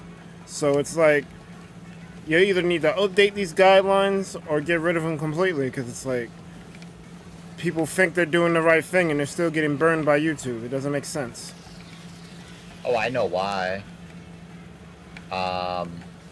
It's all through the false reports.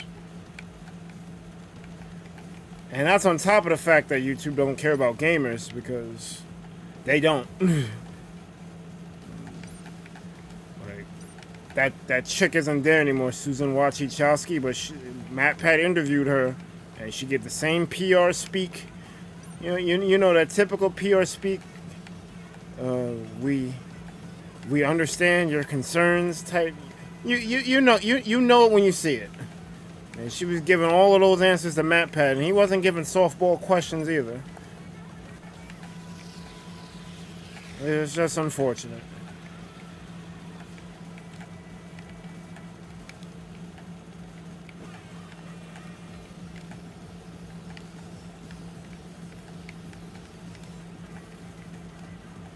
I think I bring that up a lot though. But MatPat's my guy. Like, I followed him since way before game theory like became super popular. Like, the first couple of videos, and I seen his come up, so I know he's legit. Like, he was basically in the same position. Oh, okay. So Snow, what's happening is now that I read that second part, I understand what's happening. What happened was someone filed a claim against, because I've had firsthand experience in how the claims work now, because I've seen a claim of one of my contents on someone else's channel. So I know how that works. I know how both sides work now. When you create content, you are automatically given a content ID. No matter what it is, you have a content ID. Now, the way this is, YouTube will automatically check that content ID against every other, like, everything, ever, everywhere. And for the most part, it's maintenance, but it doesn't start happening until you get monetized. Because I didn't know about this until I became monetized. Now, what happens is when someone uploads something of yours or something that's close to yours, YouTube then notifies you that, hey, someone has content and it's X percentage of yours or X similarity to yours. And they say, what action would you like to take? Like, here, on my own stream, I will pull this up of this exact thing of what this is, of this process, of how YouTube is letting you, the creator, know about all of this. If I go to YouTube Studio, I will go to copyright. Oh wait, you can't see any of this. Right here, archive. Final Fantasy 14, Heavensward, PS5, PlayStation, channel, Lightning Farron. Review match. They say YouTube let me know that her stream contained my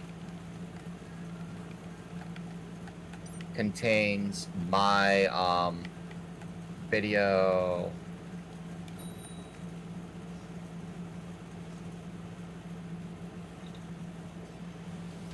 Kane Pick Me Up.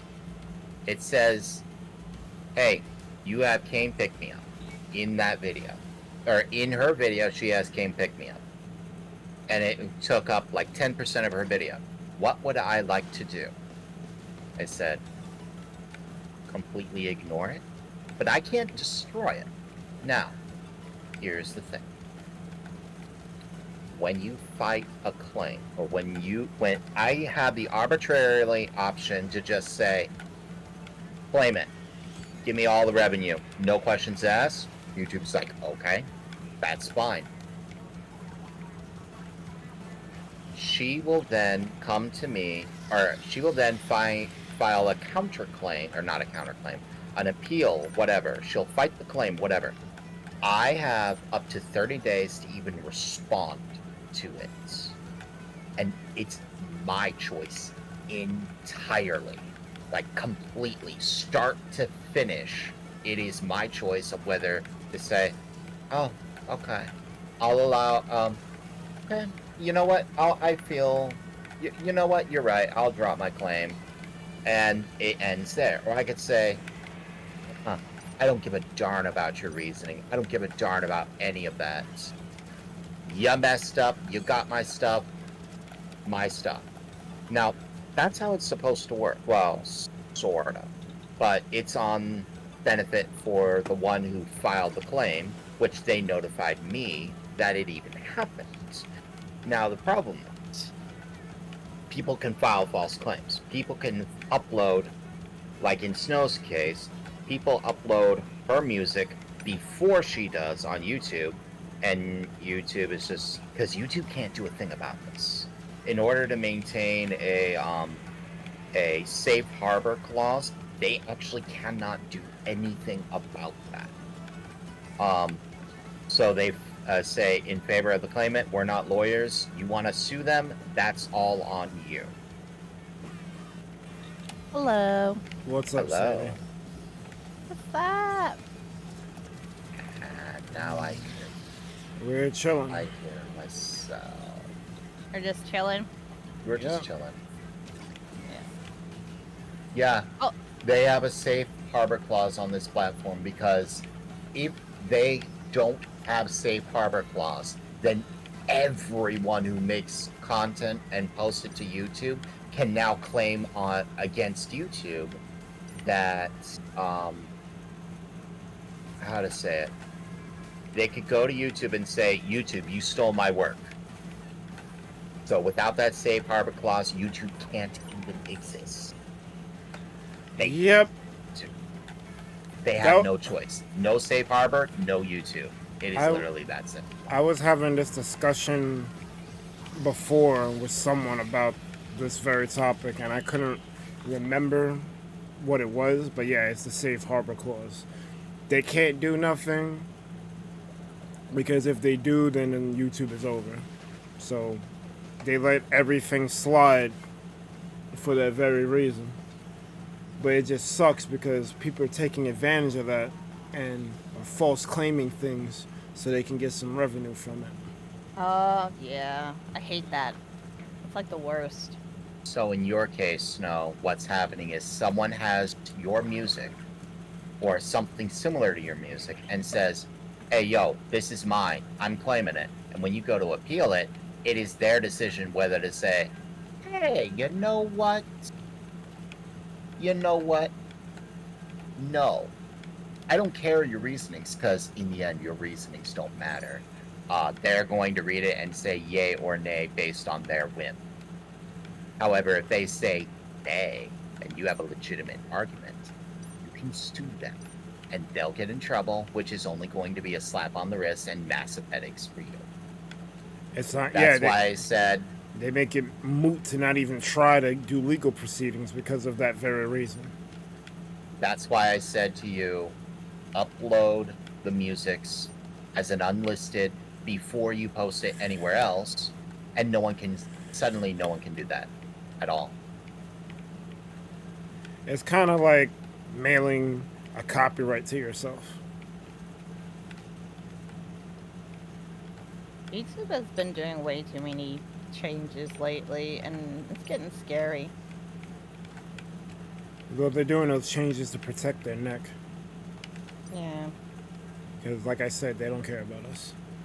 They don't care about their creators that aren't in Hollywood, but they really don't care about gamers even more. But when you think about it, there's probably more of us than the big guys. There is, but we don't make them money.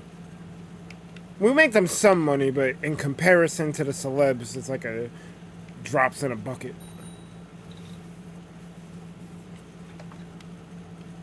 Like, you gotta be a big gamer for them to even kind of care about you.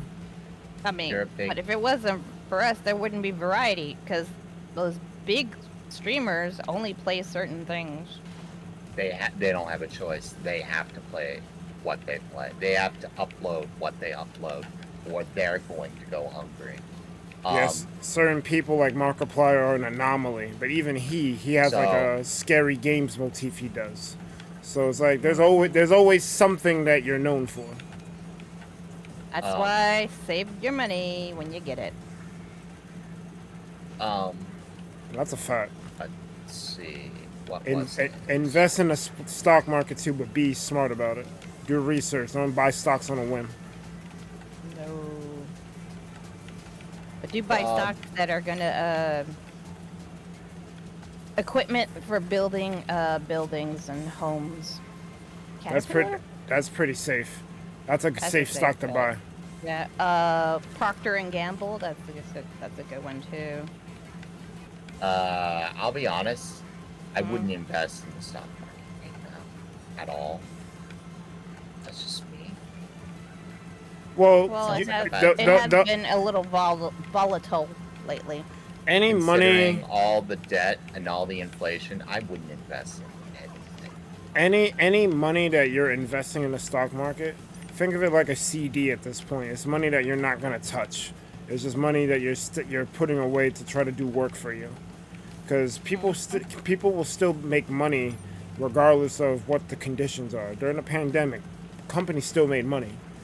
So, yeah, it could be volatile, but people are still making bank. So just be smart with what you invest in. Sadie brought up a good point. Stuff that's needed, that's necessary, like equipment, building equipment. That's a very safe stock to invest into. Because it's always going to be needed. You would think, except I'm going to make one small argument now. While you would think it's safe, at the same time, that is also the most inflated market in the United States right now. When my mom saved for all the retirement she could, like every piece of retirement she saved for years, she grew. She had enough to build her home, enough to live comfortably, and more on top of that. She goes down to Mississippi, she builds her home, runs out of money before it's even half done.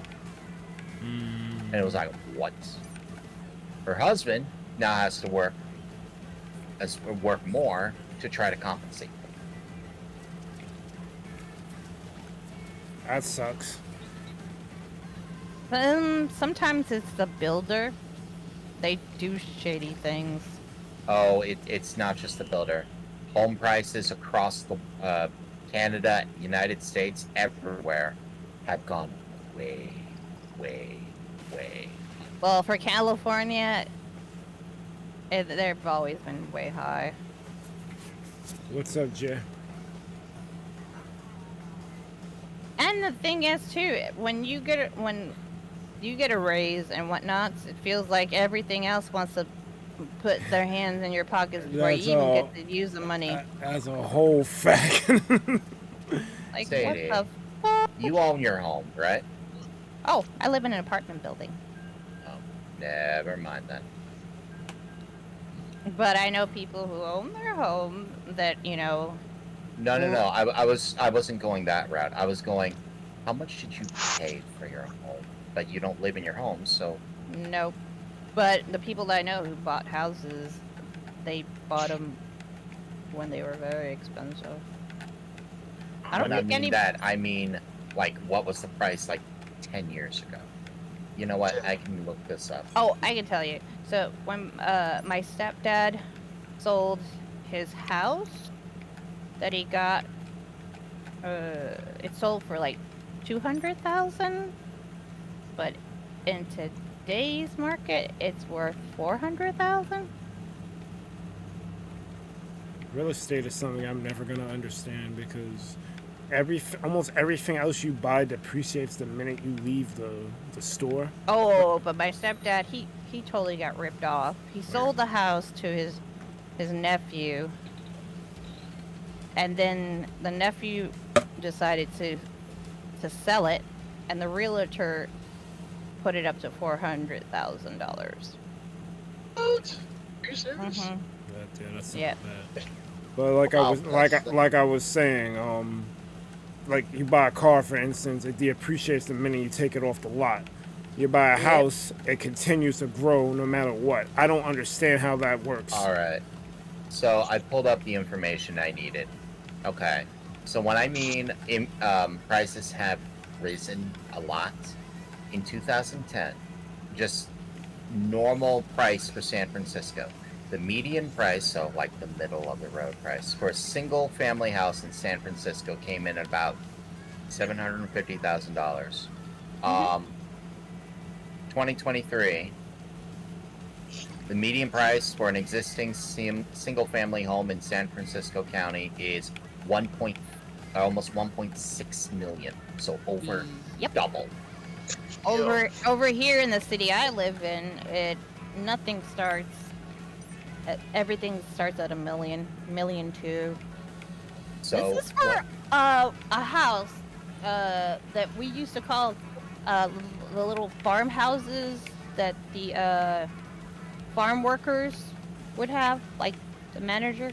That's how tiny they are, and they're going for $1.2 million. To the point where some construction companies, they will just say, you know what? We're going to put a construction lien against your property, and we're not going to build it at all until you pay us more. Or we're going to start building it, and you know what? We're going to finish it.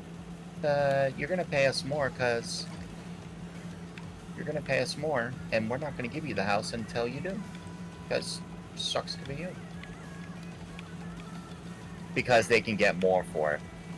Because they're the ones who built it. Even though you contracted. And housing companies allow it. There are some states that have recognized this, like Kansas, that have said, you basically need to be family to live in the same house.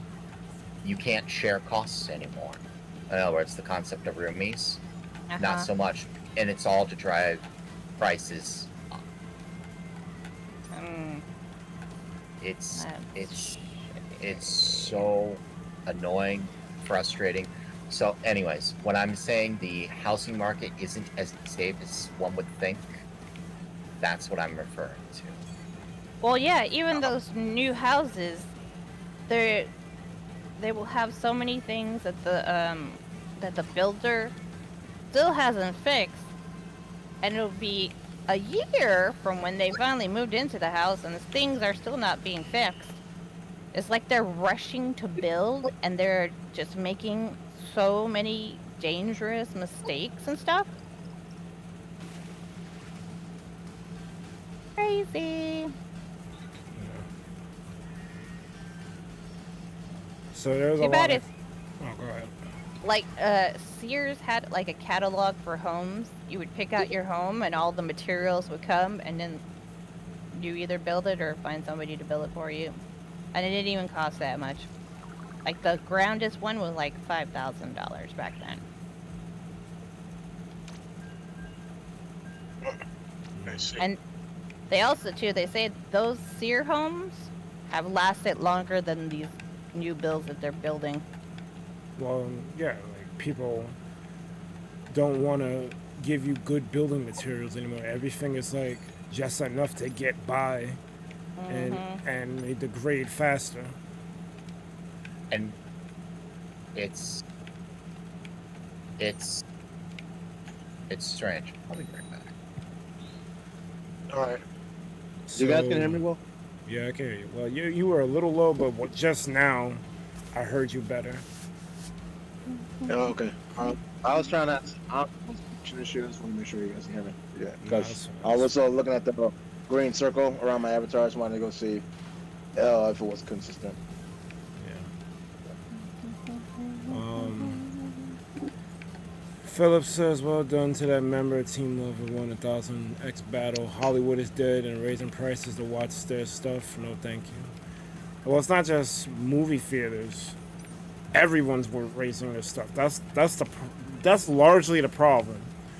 It's like you can't win. It's like you're always gonna have some type of discrepancy when it comes to being able to afford stuff. Like the companies don't want to take a loss ever. Hello, Nick Nitro. How you doing? Happy Hey. Sunday. The companies don't want to take a loss ever. And That is true. Well, no, it's not the other thing. So, some of these builder companies, they're making a lot of money, and it's insane amount of money, but they still want to charge a lot of money, and they still want to screw you over later. they want all the money. It's greed. Yeah, all companies want that. I mean, there's so many companies out there that have way too much money in reserve. I mean, so much money in reserve that stockholders are like, why isn't that money being reinvested to buy back some of the stocks? So then the price of the stock goes. Oh, I just found a mine shaft. That's funny. But yeah. And then also, so you got to look at, they raise, a lot of states raise minimum wage. So companies are passing on the cost to the consumer. And so then now we're buying less. So, figure how that goes. Exactly. Like, it's all because companies don't want to take a loss. If everything was just left as is and minimum wage was raised, it would have solved the issue. But because it would have made it would have made an influx of money into the economy, which everybody would then end up winning, because they're saying in order to stabilize the U.S., we need to have more middle class people. Exactly. Because they tend to spend such and such. But when you're taking away their opportunity to be able to do that, or denying the opportunity, because there's some banks that won't get loans to people of color and whatnot. You know, there's still some very discriminative practices still going on. So there's some people who, you know, can't afford a house. Like they totally make it out of reach. Or they make it to the point where you're working like a 9 to 5, Monday through Friday, and you're living for your house on the weekends.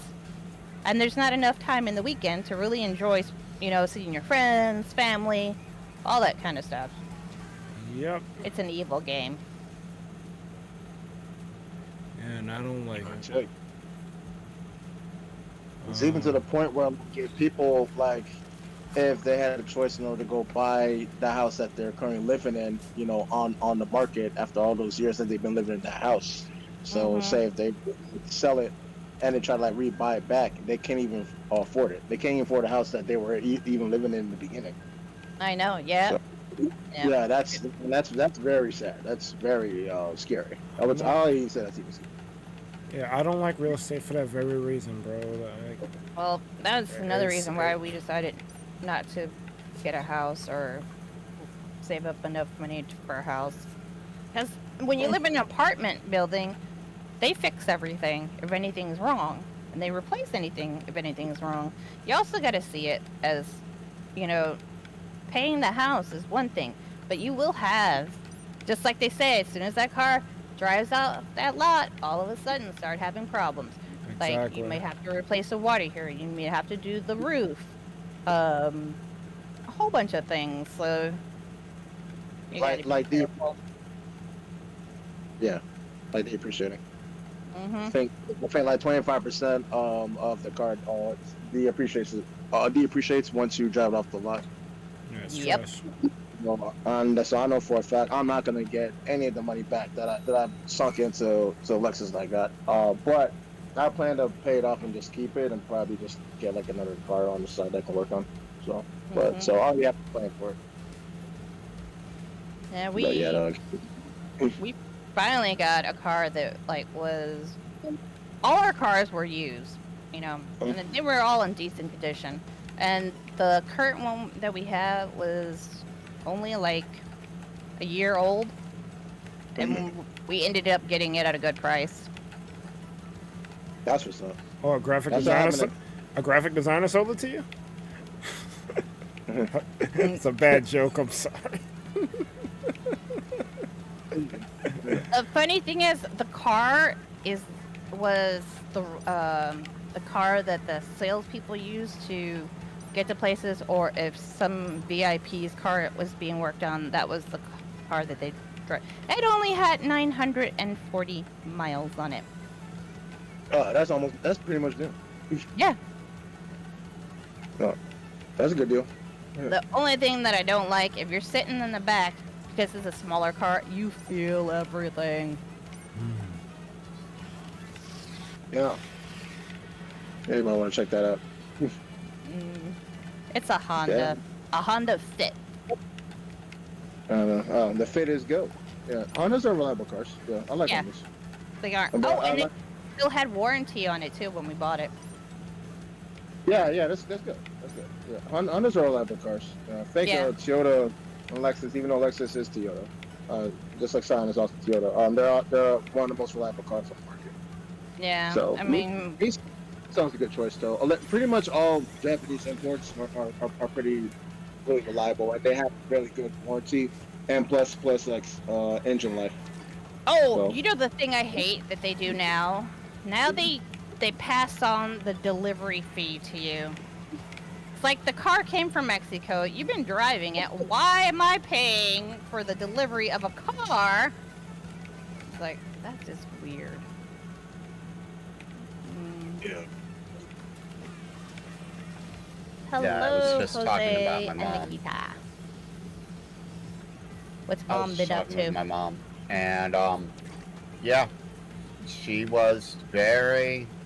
When I told her about the housing, she was like, "Yep," and then she told me, our friend Elaine, who is a realtor, she had to dip in her own savings account because no one's selling their home because Oh, the that's prices another are so thing, too. high. Yep. Dang, son. Jose, I am doing fine.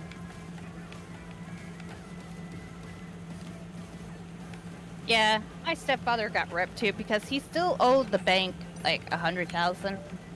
So he didn't get very much for how long he had that house for. And then he ended up moving back to Puerto Rico and he bought a house there. Yeah. But he ended up dying there because he had diabetes and he had an was it epileptic something? I know I'm saying it wrong. And he was yeah. He had to be hospitalized, and then he passed away in the hospital. So, and then that house, it wasn't paid for. The bank was like, somebody has to pay this, blah blah blah. Yep, there we go. Yep, that happens. It ended up to the point where my brother stopped making payments, and they just took the house back.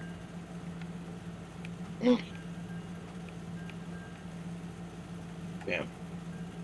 But yeah, I mean, I love that house. It only had 2 bedrooms, a kitchen, a dining room, a living room, a one bathroom, like a back room that I would say is Later just like Shadowbones.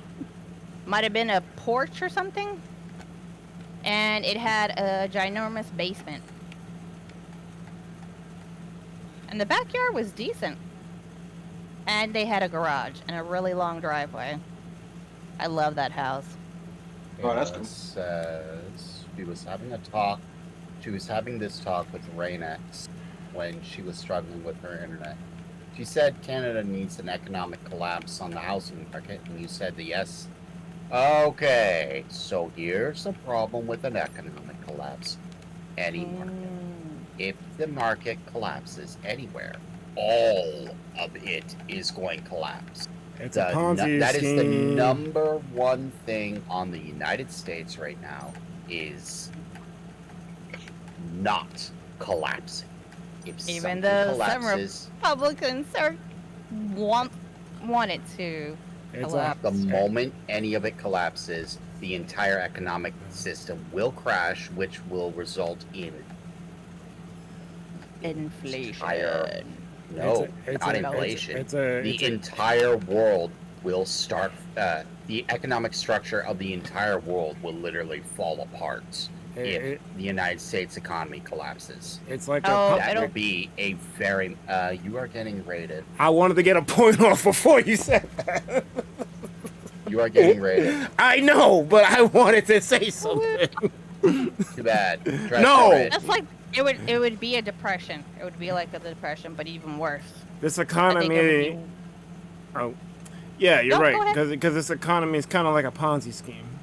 It's like you constantly need fresh blood to pump it back up. But I am getting rated, so let's handle. Welcome, Raiders. I'm. Welcome. Raiders.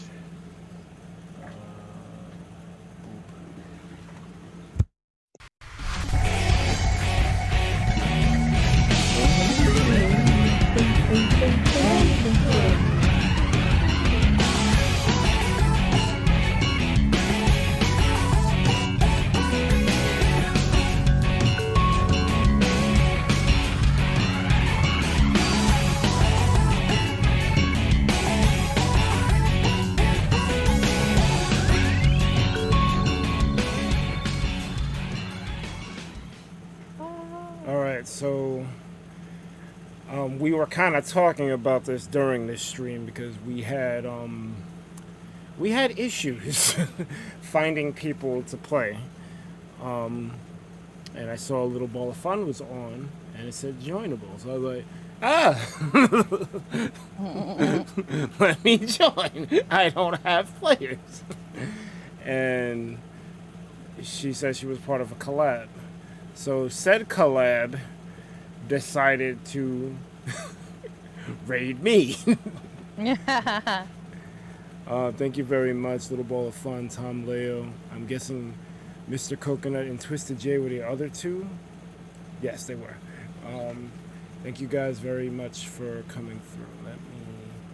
I need to go back here and I need to grab Mr. Coconut's link. So yeah, Little Ball of Fun, Mr. Coconut, Tom Leo, and Twisted J were a part of that mega collab. Or regular collab. That's a regular collab. Mega collab would be like 8 people. This was just a regular collab.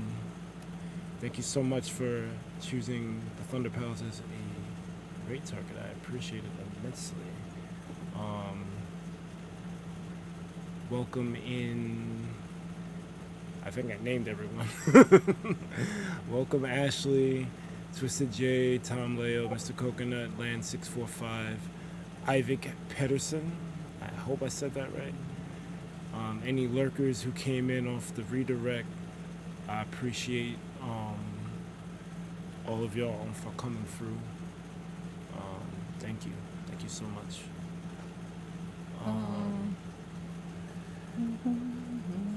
Back to me getting bodied. Oh, you know the other thing that's going on too? What? They're kids. Oh, sorry. Yeah, kids basically. Kids these age, they don't want to do the farm work, and they don't want to do the the things that we all like enjoy. And the problem with that, if that happens, there's gonna be a food shortage. Yep. It's called laziness. Not a fan. Yeah. True, but society is changing. And the funny thing is, even though the farm kids don't want to do the work, there is a group of people. They tend to be called immigrants. I know, but there are people who don't want that. Who wouldn't mind? What are you gonna do? They wouldn't mind doing the work, but you got opposition to that, and it's stupid. It's really dumb. I don't know.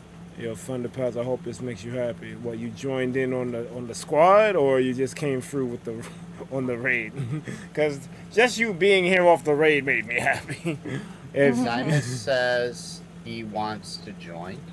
I will put my friend code in the chat, and you can do so.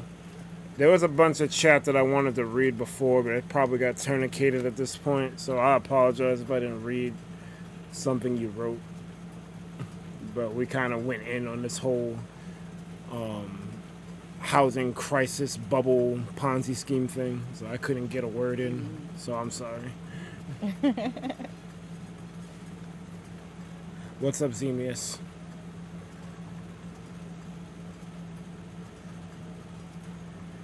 Thank you so much, Ivik Peterson, for the subscription. I appreciate that. Now, at this point, for me in my life, buying a house is unrealistic.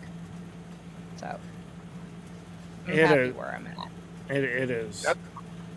But, you know, there's people out there that will make fun of you because you don't live in a house. Like, bro. Yeah, like, I know. But then I tell them, want to know how much I pay in rent?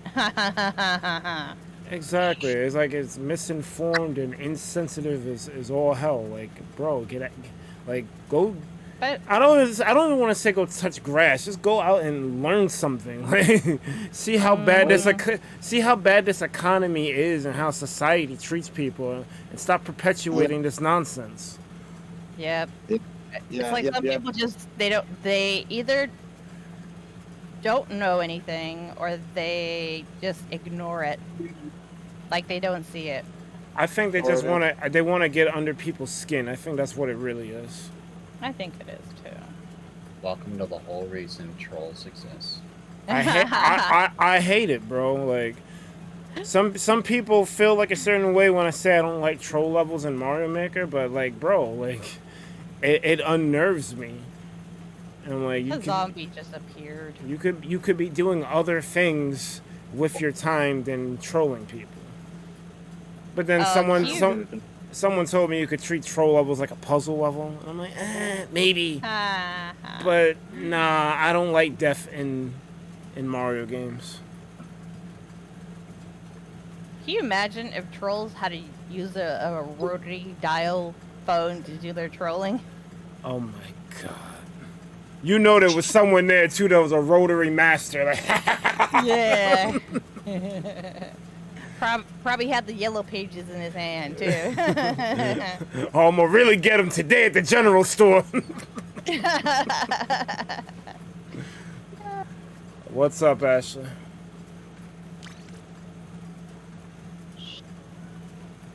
I quietly snuck in. You're not supposed to notice me. Sorry. Your name pops up, so yes. how are we not gonna notice Word. I heard the Discord ding. It's over for you. Okay, all right. It's like when you come in, it's like a doorbell just rang. So yeah. Ding dong. Who's this? Who's at the door? That's You why. guys just seemed like you were having so much fun. I just couldn't help myself. I wanted to be part of the fun. Well, you've come to the right place. What are you being sad for? We talk about them. Our You come tangents to the go wrong everywhere. place. So. There you go. And leave if you don't want me here. Did I say that? No. No. I was saying you came. If you were looking for fun, you came to the wrong place. Oh. We're talking economics. What if I brought the fun? Oh man. Oh, what Alex happened? says, all right, ThunderPals, I gotta go. I'll be busy, so until next time. Yo, thank you for Bye. coming through. I appreciate you, man. You helped the love collab raid be a strong raid, so thank you for that. Ah, Yeah. why did I get stuck in these? That may or may not be true, Xenius. I mean, I try. Hell yeah. Ashley's spy espionage was a complete failure. Failure. Oh. No! Dude tried to re-slide me. Oh, another one. What is it, the re-slide meta? Get out of here. Man, I'm trying to spawn glove squid. Gotta keep digging. You could bother. You could Y's bother. got to be under 32, and Okay, hold on. it's got to be pure dark. Because I was gonna say, just bug Jen and he might like glitch not a there. bunch of squid in front of you on your whole screen. I think he did that last time. He did that to me when I needed the cornflower for blue ink. It's like, Yeah. yo, I need this flower. Oh, bloom. Aw, I ran out of ink. That's no fun. I don't know, like I feel like the enemy has like trucks of ink, and I got like a little Kia Sportage amount of ink. I'm like, I don't understand. Oh, you have a test sample. Word. Got a test sample of ink. They got a whole burrow in their backpack. I'm like, what's going on here? Hi, friend. Bye, friend.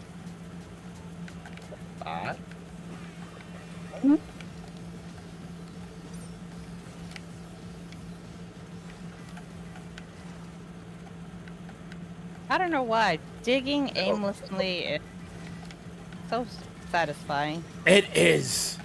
It's like a moment to relax and ponder.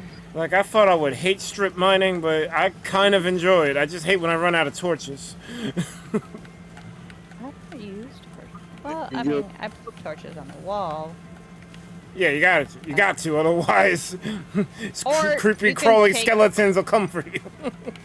You can drink some night vision potion. Ah, yeah. I'd rather light the area up in case I need to go back. Yeah, yeah. Do you use moss when you strip mining? No. Oh, When you then you're strip doing mine, it wrong. When you strip mine, you do not use moss. Moss makes everything so much faster. When you strip mine, you don't use moss. It's well, you use moss to excavate. To strip mine, you're not strip mining using moss. You are digging a very, very tiny tunnel. So I use moss to excavate, Yep. and it goes so much faster. There you go. Mhm. It's the difference because strip mining is you dig down to a level and then you make all these tiny little tunnels everywhere to get resources. When you excavate, you're taking this big, giant area and saying, "Oh hey, I am making this entire area gone." Basically, that's what I moss did and right now. TNT is how you're doing.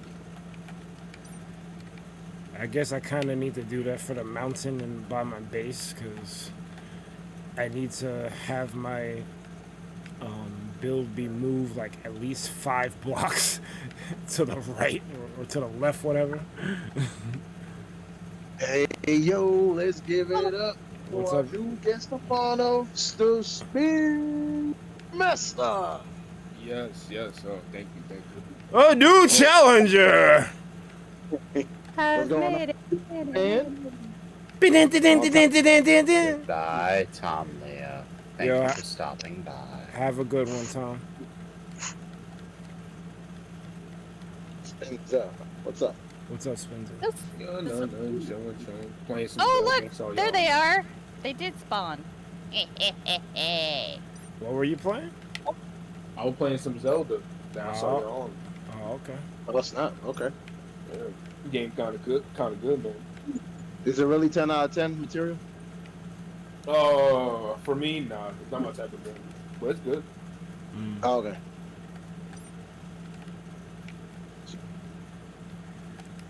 Oh man, yeah. I definitely have to get a catch up. Beat Breath of the Wild, but in Tears of the Kingdom, I really like dip my toes into that because I see Street Fighter 6 is like right there, and like I'm I had to like, get that Street Fighter. I don't know, Chief. I mean, probably Yeah. gonna get the fighting. It's an industrial pickaxe. I don't know. It's what you want to. It's what you want to do. Do you want to play a fighting game, or do you want to play an adventure game? They're two different I know. things. Yeah, I know. No, yeah, you're right. You're absolutely right. I don't know, like, because usually when this is just me, because as a fighting fanatic, like I have to get my hands on, like, if it's a new Street Fighter or a new King of Fighters or anything like that, for that dynamic, I know for a fact I pick it up. That's probably the only thing I'm gonna be playing for like a long while. Like I know Pokemon and Spell Slingers are definitely gonna take a back seat for Street Fighters. I mean, Spell Slinger should be off your radar, but Unfortunately, yeah, you're right. no, I mean, if you still enjoy it, you still enjoy it. I really enjoyed it until it just got to the point where I'm like, I'm supporting this game, but they're not supporting the players, and they're just letting stuff run rampant and not checking it. I'm like, oh, I'm good. Marvel Snap's right here. Like every time Marvel Snap makes an update, there's like a detailed reason as to why they're making each change they're making. Like this is the game for me. Like these people understand. Did you guys hear what the new update for Minecraft is doing? Yes. So- Yeah. I have. Berg has not. When he switches to. Go ahead. Actually, go ahead and see. Your show. Oh. No, You say. we could wait till he's on Minecraft. That's fine. I know y'all said something about the villagers, and I really don't like that. Yeah, it's about the way you get enchantment books from certain villagers. Now you have to go to certain areas to get the really good books from the villager. Yeah, I really don't like that. Not quite. Sadie's almost right. Like so right. It's scary. It's just you don't have to go to certain areas. The villager has to roll. It's one of two. And I'm not sure which way it works, but either the villager needs to be biome specific, or the villager needs to be in the biome and when he rolls the enchantments. Either way, the villager needs to be in that biome, and you can cart them anywhere you want. My whole thing is, because it's probably not going to be too relevant to me since I already have a villager trading hall. So But do I don't think it's complete though. But I do have a villager trading hall. Oh, but the wandering trader is now going to have items that are going to be good. Well, I guess that's a good trade-off, but it is what it is. But I don't know, man. Like, because already getting villagers that you need to do the villager trading hall can be a hassle. So now you gotta travel to different biomes, hope you roll the stuff you need, and then you gotta move the villager, and you gotta do all of this during survival. It's like, bro, like, I'm good. A lot of extra shit. Minecraft's already extra. Why are you doing this? I hope feedback for it is very negative or at least polarizing, so they could maybe roll back the idea. Yeah. But they probably like won't. Although the Minecraft devs are pretty good. Like, they take their time when they... Minecraft devs are. Microsoft devs are not. No, they're not. Yeah, if this is a Microsoft idea, then all hope is lost. But if this was a Mojang idea, then maybe there's a chance it could get rolled back. It's meant to rebalance villagers so that you didn't just be like, oh, let's make a villager trading hall. No, they kind of want to make you earn that villager trading hall now. The problem is, the big problem is it's doing two things instead of one. First is you're moving, or you got to get them from the specific biomes, which I'm actually cool with. I'm cool with that. It means I earn my villager trading hall more. But they're also capping the enchantment, so you can only get like Unbreaking 2 or Sharpness 3 instead of Sharpness 5. Yeah, that's even more more stupid. They could do one or the other, and I'd be okay with one. I'm actually all for one. And the other one I'm much less okay with, but I'd be okay with if they didn't do the first. Like, if they made it easy to get the villagers still. If they made it easy to get the villagers, sure, okay, I guess. It'd be more of a pain in the butt to get the enchanting books, but that's fine. But now I have to go through all that work to get the books at all, and now I have to either upgrade or something. Wait, hold on. So my villager trading hall is going to be massively nerfed to even get it, or really difficult to even get it, and it's going to be nerfed. That blows. That does blow.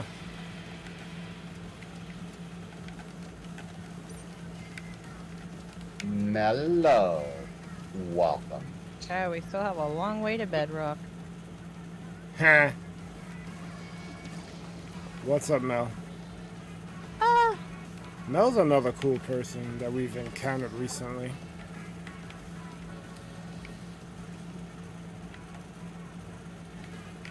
You know that looks strangely horrifying.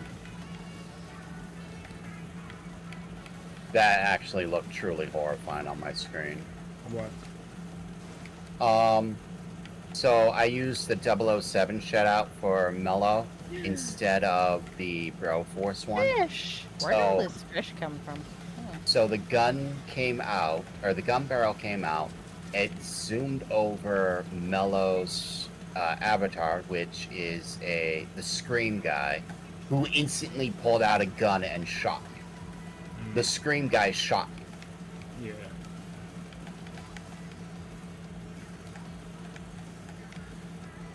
I have a double question. What? Can you use moss in water to excavate? You need sponges. No. Okay. Use a sponge. But I don't want to get rid of the water.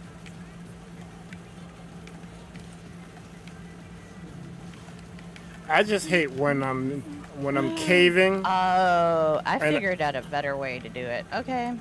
Nice. I'm such a dud.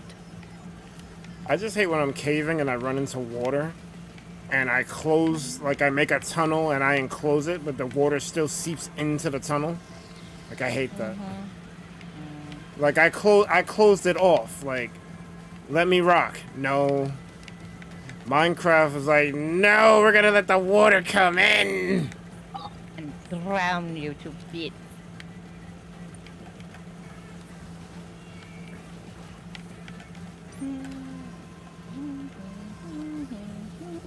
My music ended, didn't it? It ended a while ago. You didn't hear anything other than them. Oops. There you go. We got it.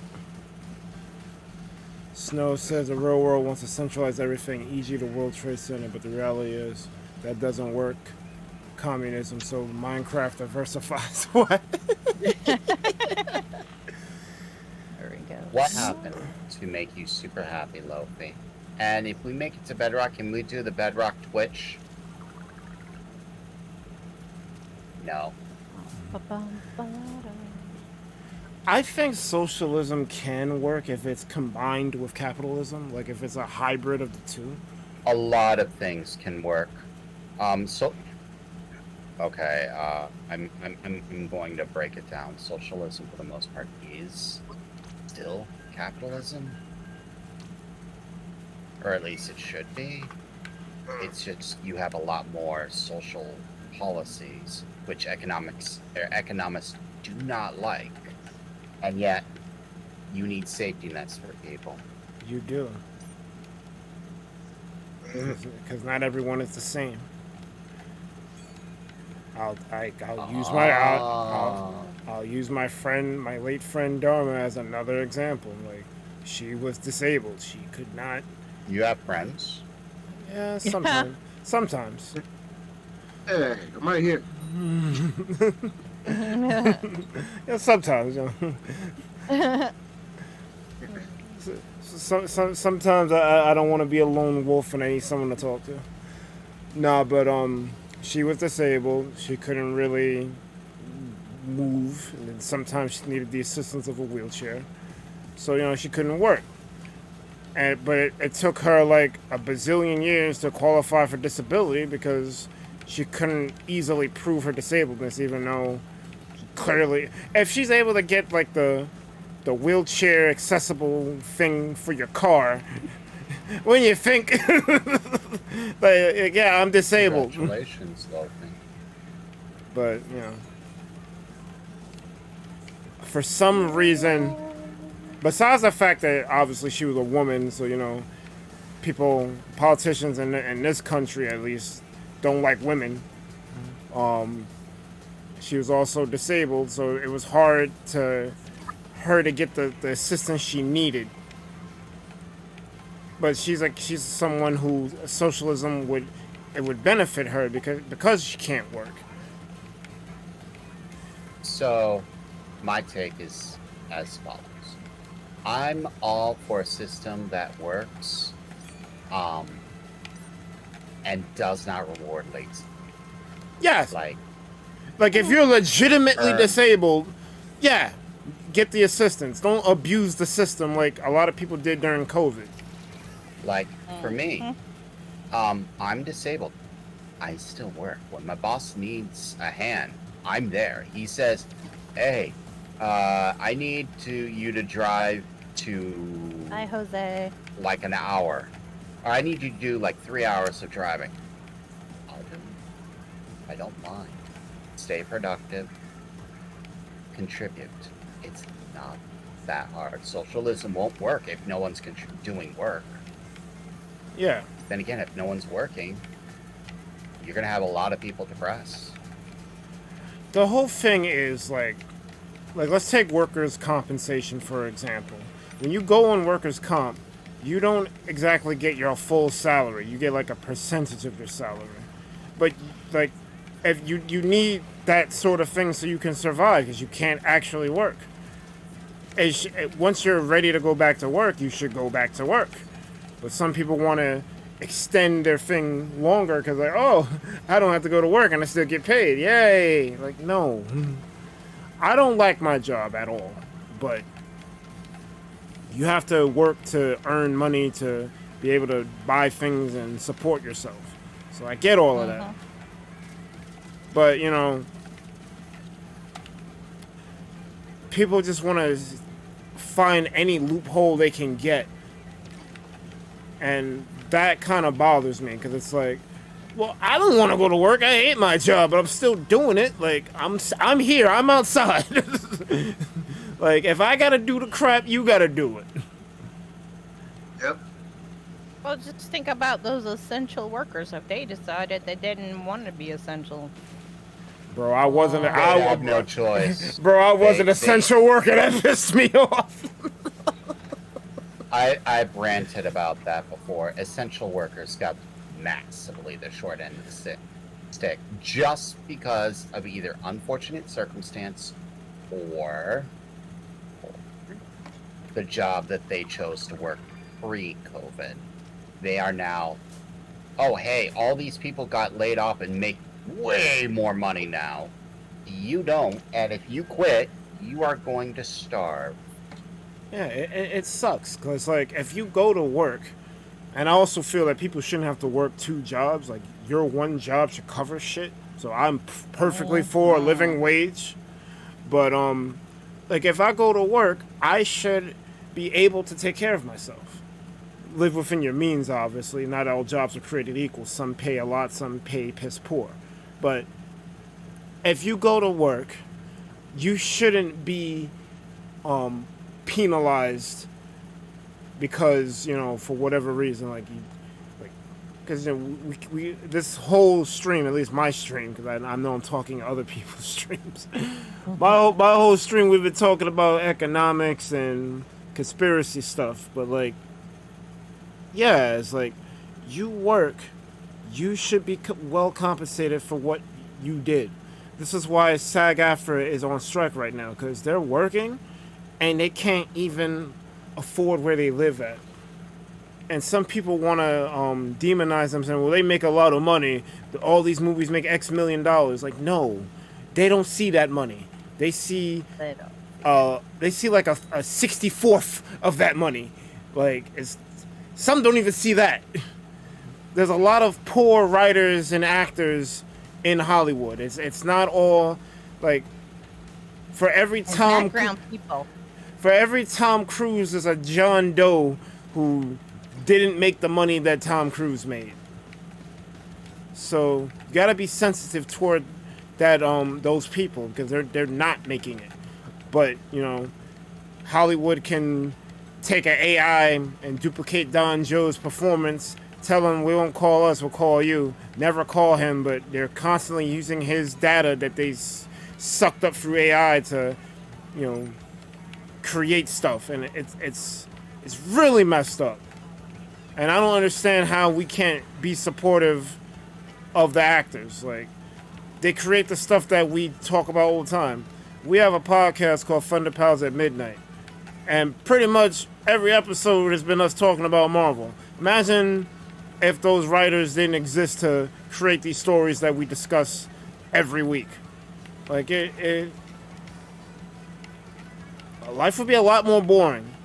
But it seems like art is like the first thing that's on the chopping block when it comes to people making their budgets. Art and music. It really sucks. And music, yep. And anything women's sports related. Oh yeah, they hate women, period. if you have ovaries, it's a wrap for you.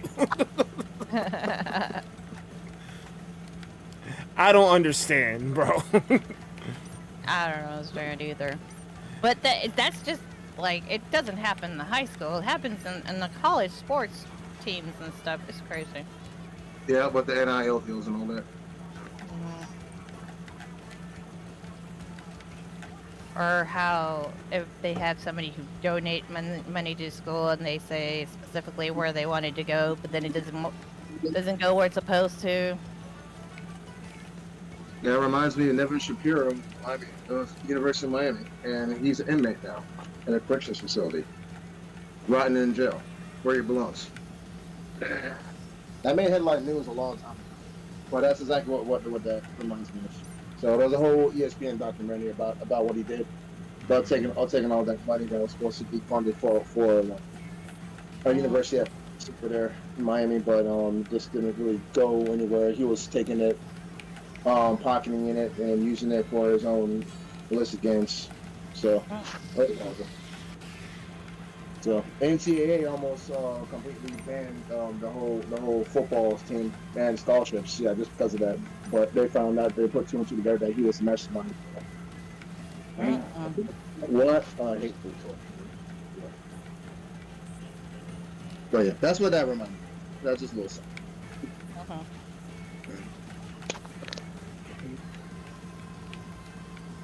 It's just crazy.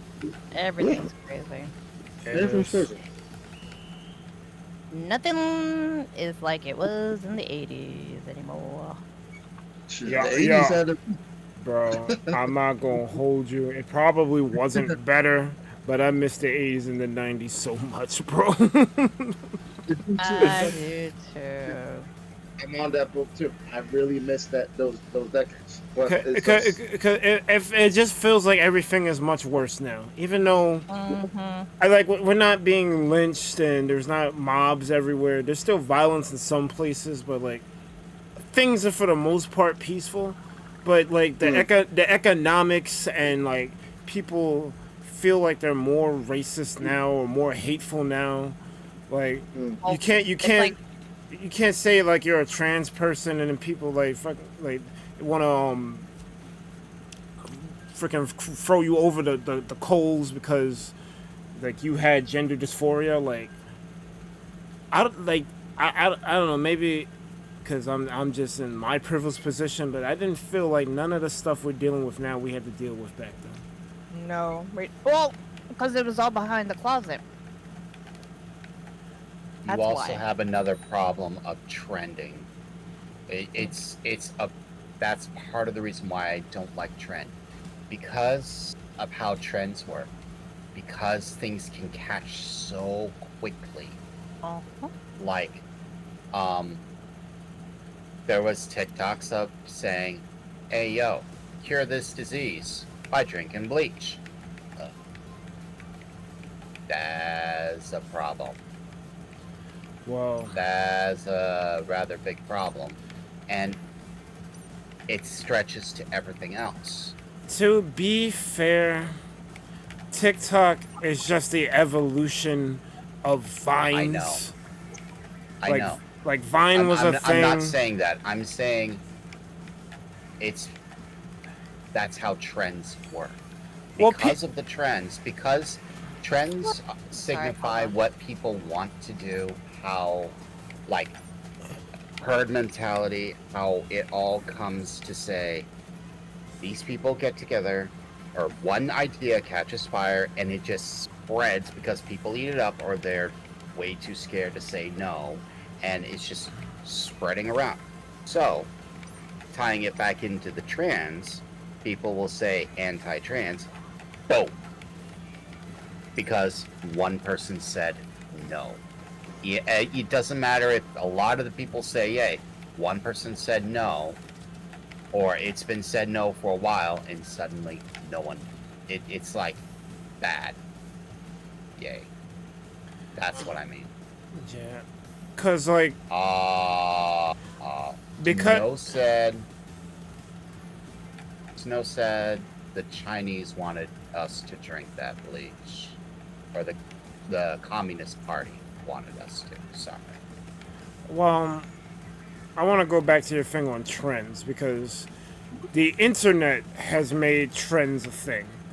Like, at least the increased speed of like things going viral and whatnot, but like you always had magazines and television pushing things too. It's just they happen much quicker now because of the internet. You can Yeah. open up your phone, go on any website, Instagram, TikTok, YouTube, and find shorts on things. So it's like It was also able, because it was slower, it was because it was slower, it was easier to catch. yeah. So even though people were eating it up, it was much easier for, you know, common sense and or governments to just say, hey, yo, do you just realize you leaked a government secret? No, we're shutting that down, like, real fast. Whereas with how the internet is now, no, the moment it hits the internet, you have fun. You have fun trying to hide it now, whether it's true or not. I digress. I'm chopping down wood. Nah, but yeah, trends are a thing, but common sense has never been common. Like, people always want to say, well, it's common sense not to eat Tide Pods. Yeah, but common sense is uncommon. We know not to do that, but I didn't stop a bunch of kids following that trend. Right. So it's like, you can't really say common sense, because common sense is like, in any dumb thing you've seen, it's like common sense does not prevail. People want to wild out, they're gonna wild out. There you go, Lofi. Or Lo-Fi. Lofi. Yeah, Lofi. There you go. There you go, Lofi. That's the spirit. Luffy or Luffy? I mean, I wish it was Luffy. Yeah, people don't like One Piece. I've yet to encounter someone who like really like loves the series. Like it's almost always jokes. So I try not to talk about it too much. I bet you half of those people can't even have a single argument with you as to why they hate it. I bet you. I mean, it's all gonna be the dub is trash or the One Piece rap. They probably didn't get out of the East Blue Saga. No, they did not. Us. What? Hello, I'm back. Welcome back. that. I mean, They I just don't necessarily need a reason to dislike something. that's true. Irrationality is. People love to be contrarian. That's part of the whole troll problem. Mm-hmm. But like, I just read the latest One Piece chapter a couple of hours ago.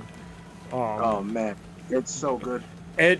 It's ridiculous. It is so good, but because of the barrier to entry, because it's a long-running series, and then it had problems when it was first being translated overseas, not just America, but everywhere else. I get it. People aren't going to like this show, or they're going to have trepidation towards it because it's like, oh, I heard all these bad things about it. Put all that aside, bro. It's an awesome story. And, I'm trying to. bro, like, I'm someone who doesn't feel like crying makes you less of a human. Like, some people will make fun of you because you cry and whatnot. Like, I will openly cry about something. I don't care. But One Piece just has several moments in its show that bring you to tears. Like, Yeah. and it would be Yo, Bird cried. He's trash. well, I was trash before the tears. But like, He's yeah. admit it. But I mean, admitting it's the first step. But like, all right, I'll give you one of the best moments in One Piece, and it makes no sense me talking about it. But if you watch it, if you watched it and you hear what I'm about to say, you're like, yep. That'll be me. There is a moment in the show where the ship, the Straw Hats, that's the name of the group that you follow through the story, the Straw Hats, that they were sailing on, and it got to the point they traveled with it so long that it was irreparably damaged, and they had to get rid of. They had to get rid of the ship. So they Oh man. So they said they were gonna have a Viking funeral for the ship. They set the ship on fire, and they said they're gonna watch as it falls down into the ocean, and give it a proper send off.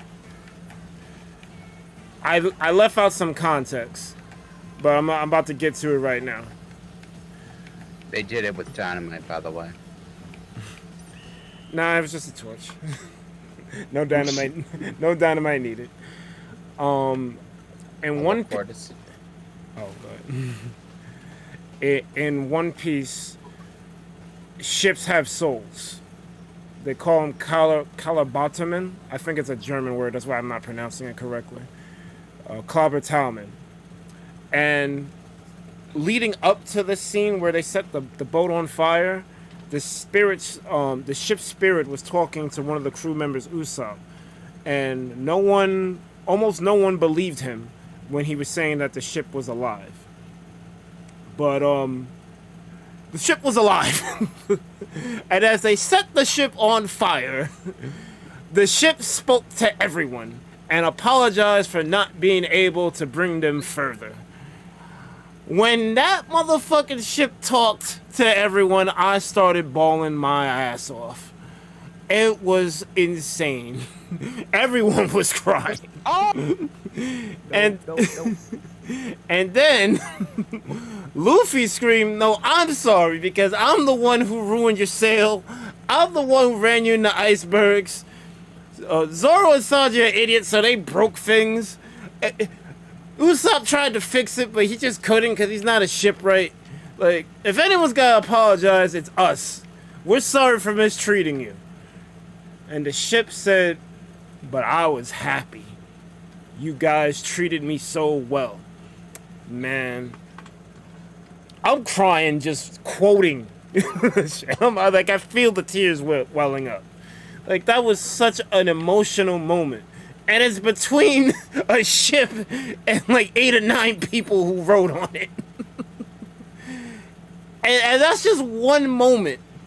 There's several in the show. I'll give you another one. And I talked about this before on stream. There's a whale named Laboon that's the crew encounters early in the story. You don't think nothing of it. But Luffy has a fight with it, wins, and tells him, "Alright, so since I won, I'm gonna put my logo on you. You can't damage the logo. I'll be back."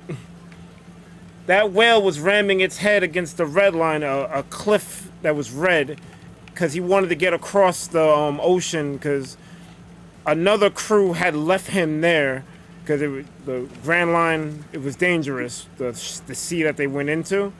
And they didn't want the whale to die or anything. So it's like, "Yo, just stay here. We'll come back for you." So later on, you encounter a man named Brook. He's a talking skeleton. He ate the Yomi Yomi fruit, which basically gives you a second life. It's a one-up mushroom, basically.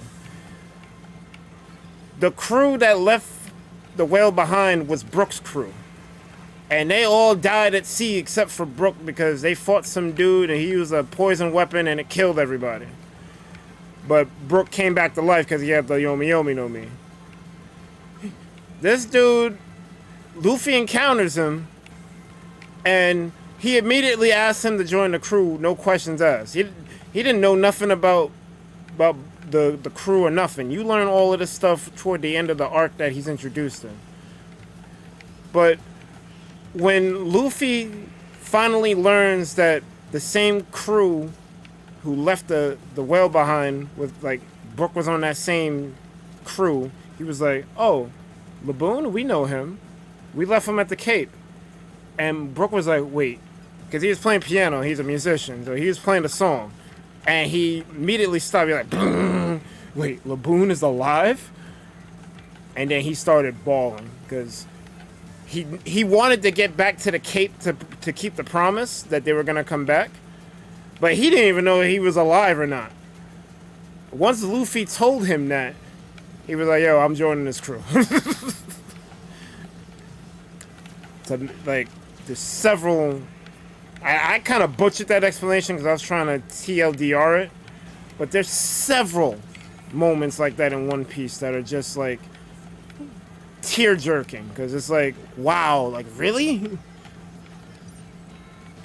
I'll throw another one at you, and this is the last one. There's a character named Nico Robin. She's wanted by the world government because she knows the secrets of the Void history. And now they haven't exactly, even up to now in the manga, they haven't really fully dealt with the Void history is. But it's basically a period of time the government is keeping held secret from everybody. But Robin knows way too much. So the government wants her dead. When they show her backstory, the island that she was on, O'Hara, was basically going to be burnt to the ground because that's where all the people was studying about the Void Century there. So the government just said, yo, eradicate the whole island, kill everybody. Nico was separated from her mother because she was an archaeologist and she was going to different parts of the world to study stuff. They finally meet up on the day that they decide to destroy O'Hara. And, you know, when you're a little kid, like, you don't know nothing. Like, you just see your moms, you want to go, like, yo, mommy. They gunned down Nico Robin's mother in front of her as they're trying to, you know, the whole, like, will they, won't they meet up and hug type thing. They gunned the mother down, and Nico Robin has to see that. And then on top of that, the Marines are chasing her and getting ready to kill her too. The only reason she didn't die is because a giant named Saul kind of secured a way for her to escape. Oh, I didn't hit the thing. My bad. We gotta make another room.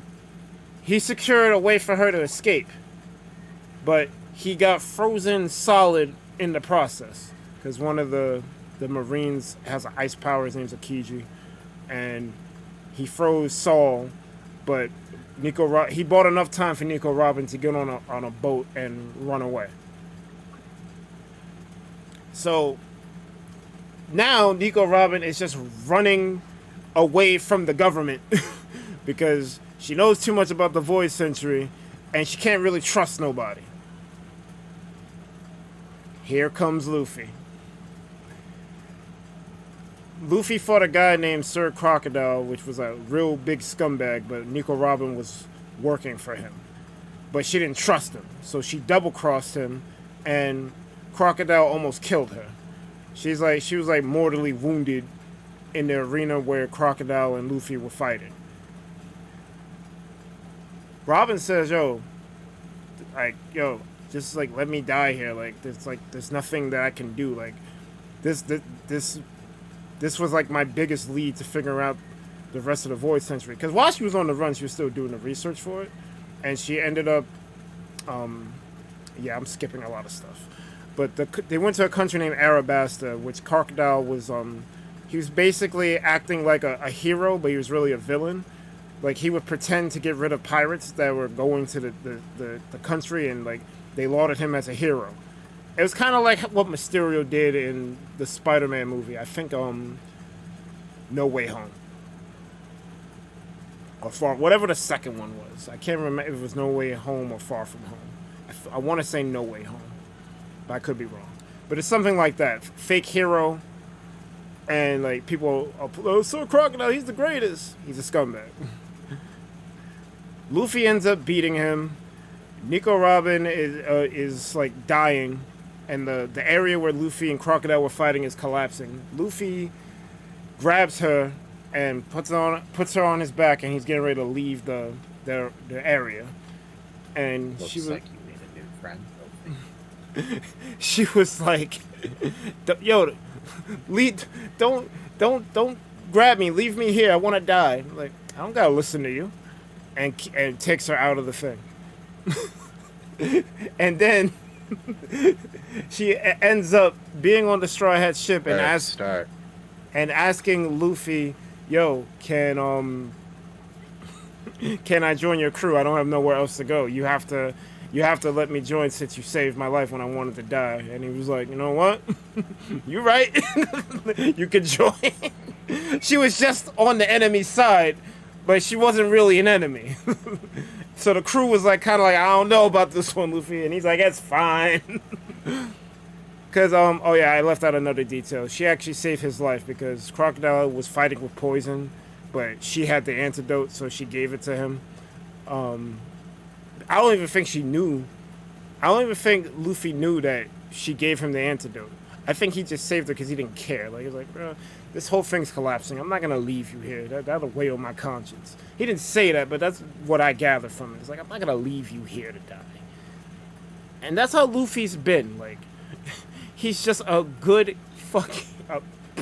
he's a good flipping guy. Hey, yo, Sadie's streaming. Yeah, my bad. He's a good guy. He's misunderstood, but he's such a good guy. He saves every crew member that's on his party. He's saved from some type of adversity. Unlike someone who forgot Sadie was streaming. I know, right? My bad. I get really passionate about this. So I'm sorry. I'm very sorry, Sadie. But yeah, man. Like I said, the show is littered with moments like that that are just really, yo, that's crazy, yo.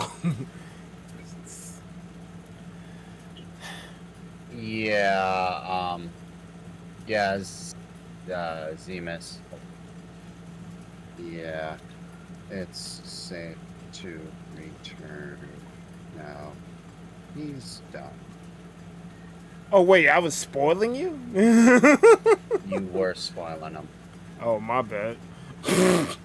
You think those are spoilers? I'll shut up. I'm not gonna say anymore. But if you think the 3 things I told you were spoilers, you are in for a really good ride. My bad. Hashtag spoilers. Even though I'm really done. Good ride. It's a. Well, I enjoyed it. I don't know how well you take my word for things, but I'll put it to you this way. The only 2 shows or stories that I've read or watched that are even competing with One Piece, some might even argue one of them beats it, is JoJo's Bizarre Adventure and Hunter x Hunter. Now, Hunter x Hunter is probably never going to finish, which is unfortunate. Unfortunate. But had that show reached its potential with all the stuff they set up, just Heaven's Arena alone, or Greed Island alone? Oh shoot, it's 8 o'clock. It's over. Yeah. I told you. Whatever. It's fine. Like I said, I didn't think I was going to make it anyway because we had problems getting people in the beginning. And then there's a lot of disconnects. So I'm blaming Nintendo for this one. And I participated in 2 out of the 3 days. So that, you know, it is what it is.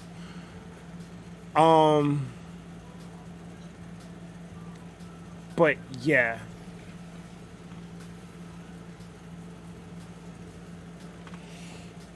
It is what it is. My bad, Zemius. Look, you're going to enjoy the 1K no matter what. Because those 3 moments I told you about,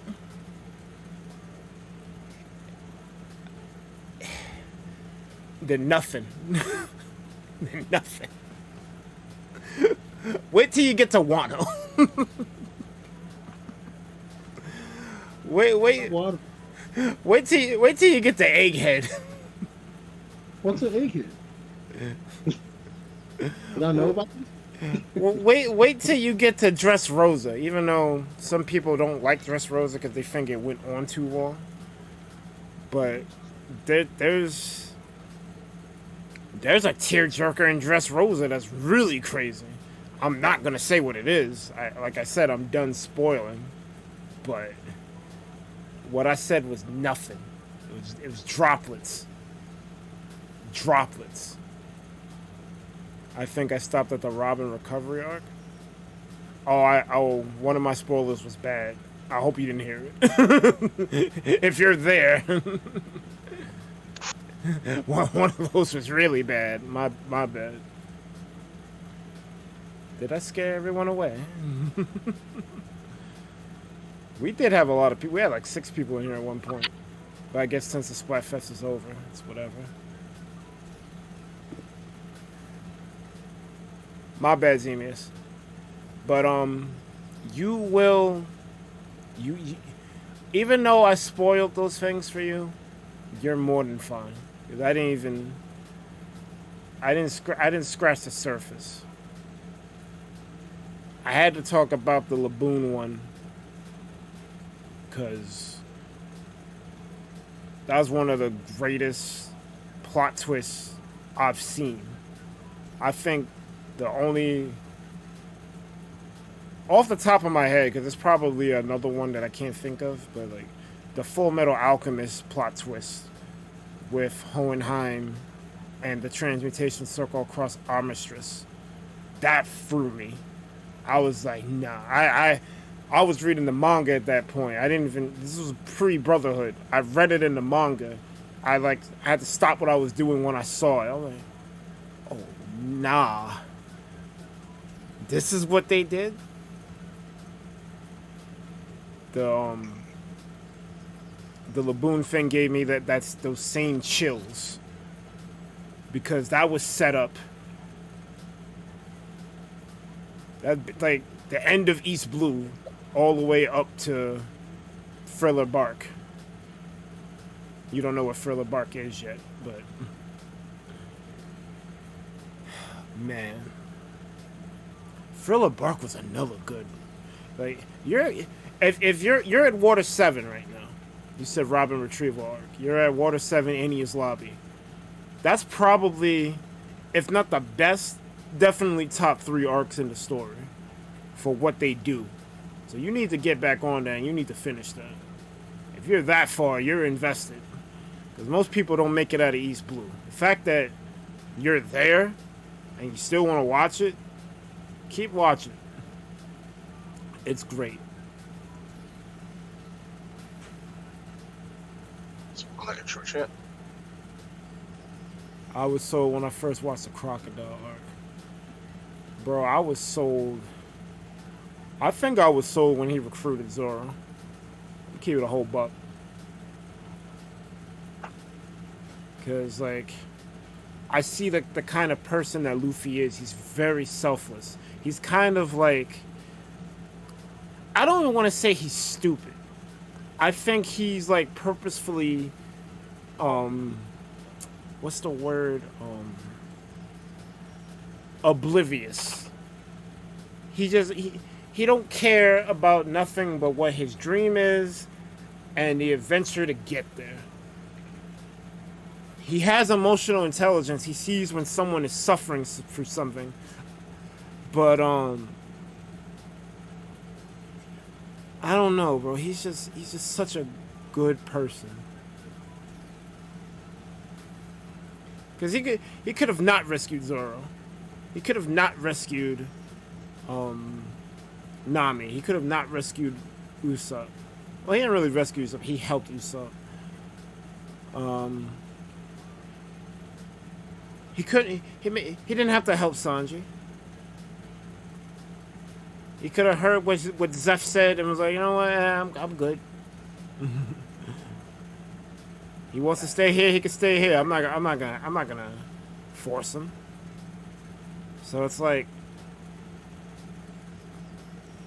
all the crew members, all the people, even the people who don't join, but he still saves. And he didn't have to do none of that,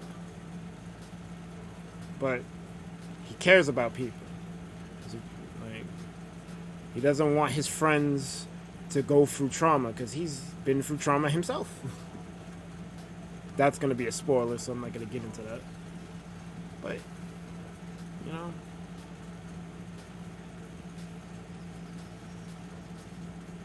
Yeah, he's oblivious. Because he's not stupid. And he's got a very wild imagination. Remember that when you get to Wano. His imagination is insane.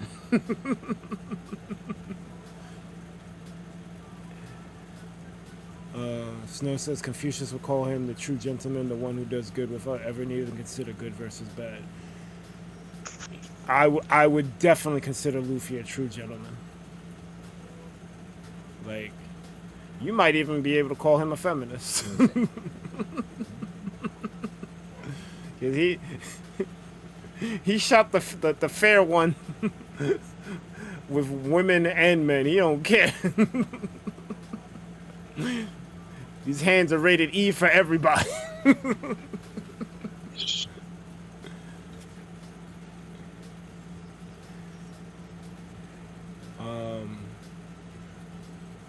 I need to switch to Minecraft because obviously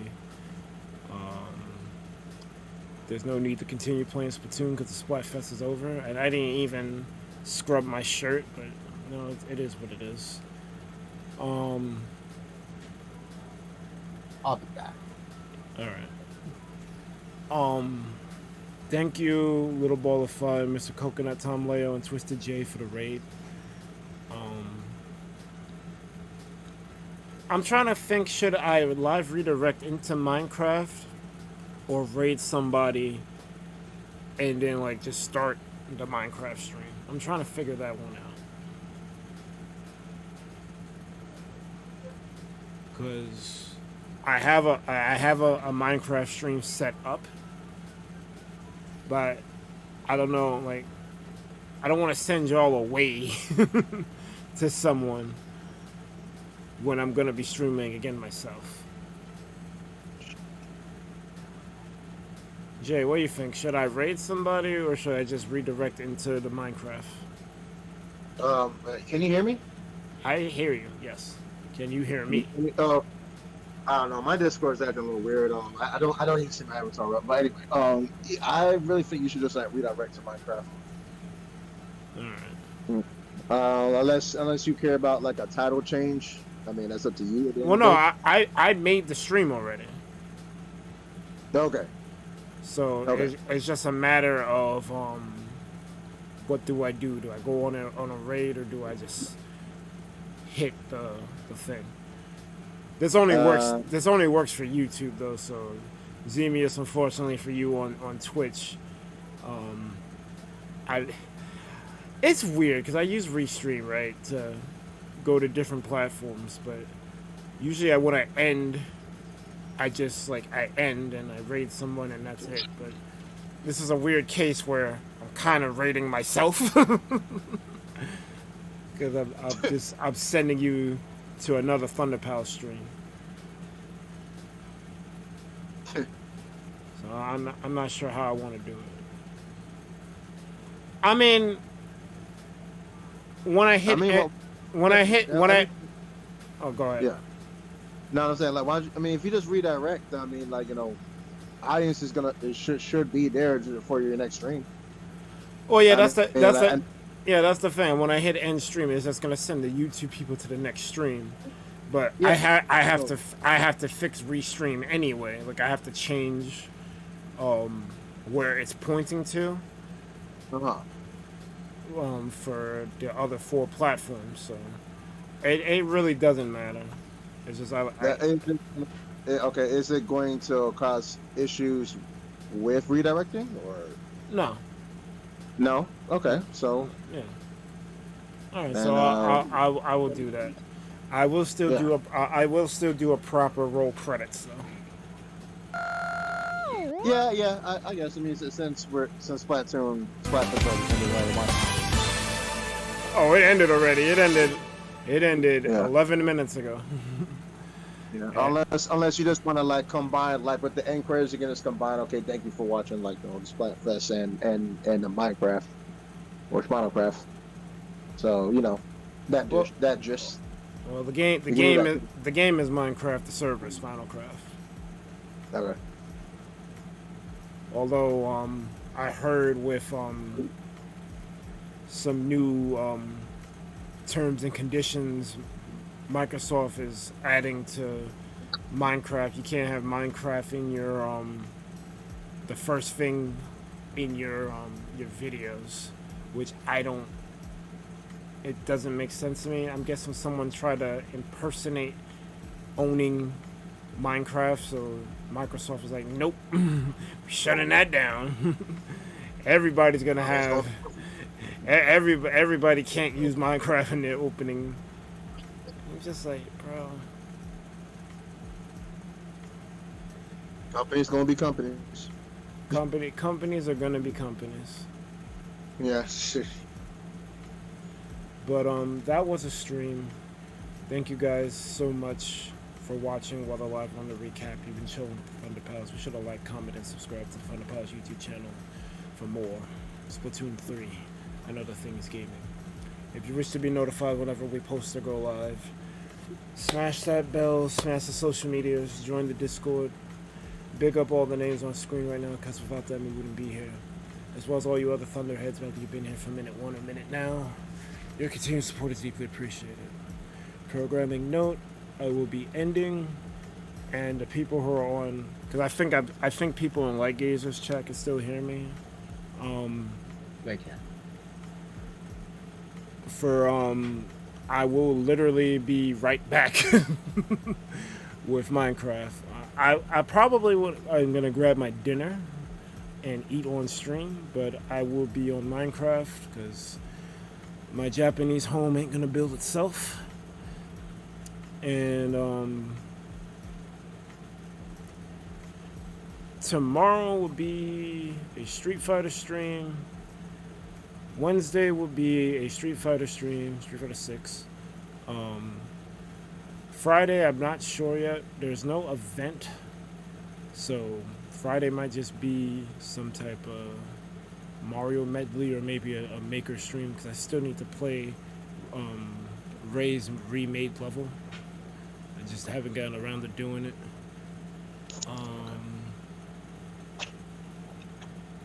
Trying to think. Saturday will be Jackbox and podcast day. Sunday will be more Minecraft. That'll be what's upcoming, unless there's some... I missed the direct. There was a Pokemon Presents direct, but no one got mad at me for not reacting to it, so I'm gonna assume that it wasn't worth my time. Don't care. I mean, what did they have to report on? Stuff I knew that was coming already? I know DLC's coming. They got Pokemon Sleep on deck. Who? Yes, they literally have a sleep game. I'm not exactly sure how it works, but I assume you gotta be still in bed with your phone and you'll catch Pokemon while you sleep. I guess it's to promote people sleeping. Pokemon has been doing that weird thing where like they want to include exercise and better health into Pokemon, because they had that Pokemon Smile thing too for the whole brushing your teeth thing. It's like, huh? But yeah. So I'm going to. Well, I need to set up the redirect first because I did not do that. But I'm gonna set up this redirect, and once I end. Oh, we reached 17 likes apparently. Thank you. I don't know if there's anyone still here, because usually when you're in credits, people want to disappear. But if you're still here and didn't like the stream, it'd be great if we could hit 20. But I doubt we'll hit 20. We're not rating nobody like it, so I'm rating myself. Oh, I'm gonna redirect to the Minecraft stream I'm supposed to be doing now. Actually, I'll raid at the end of the Minecraft stream. This one we're just gonna cascade into the next stream, because I don't like unless it's premeditated, like a medley where I'm gonna play multiple games in that same stream, like that was the plan. I don't like switching games midstream, so this one's gonna end. I'm gonna redirect the lurkers and viewers to the Minecraft stream, and we'll have some more fun talking about politics and scaring people away.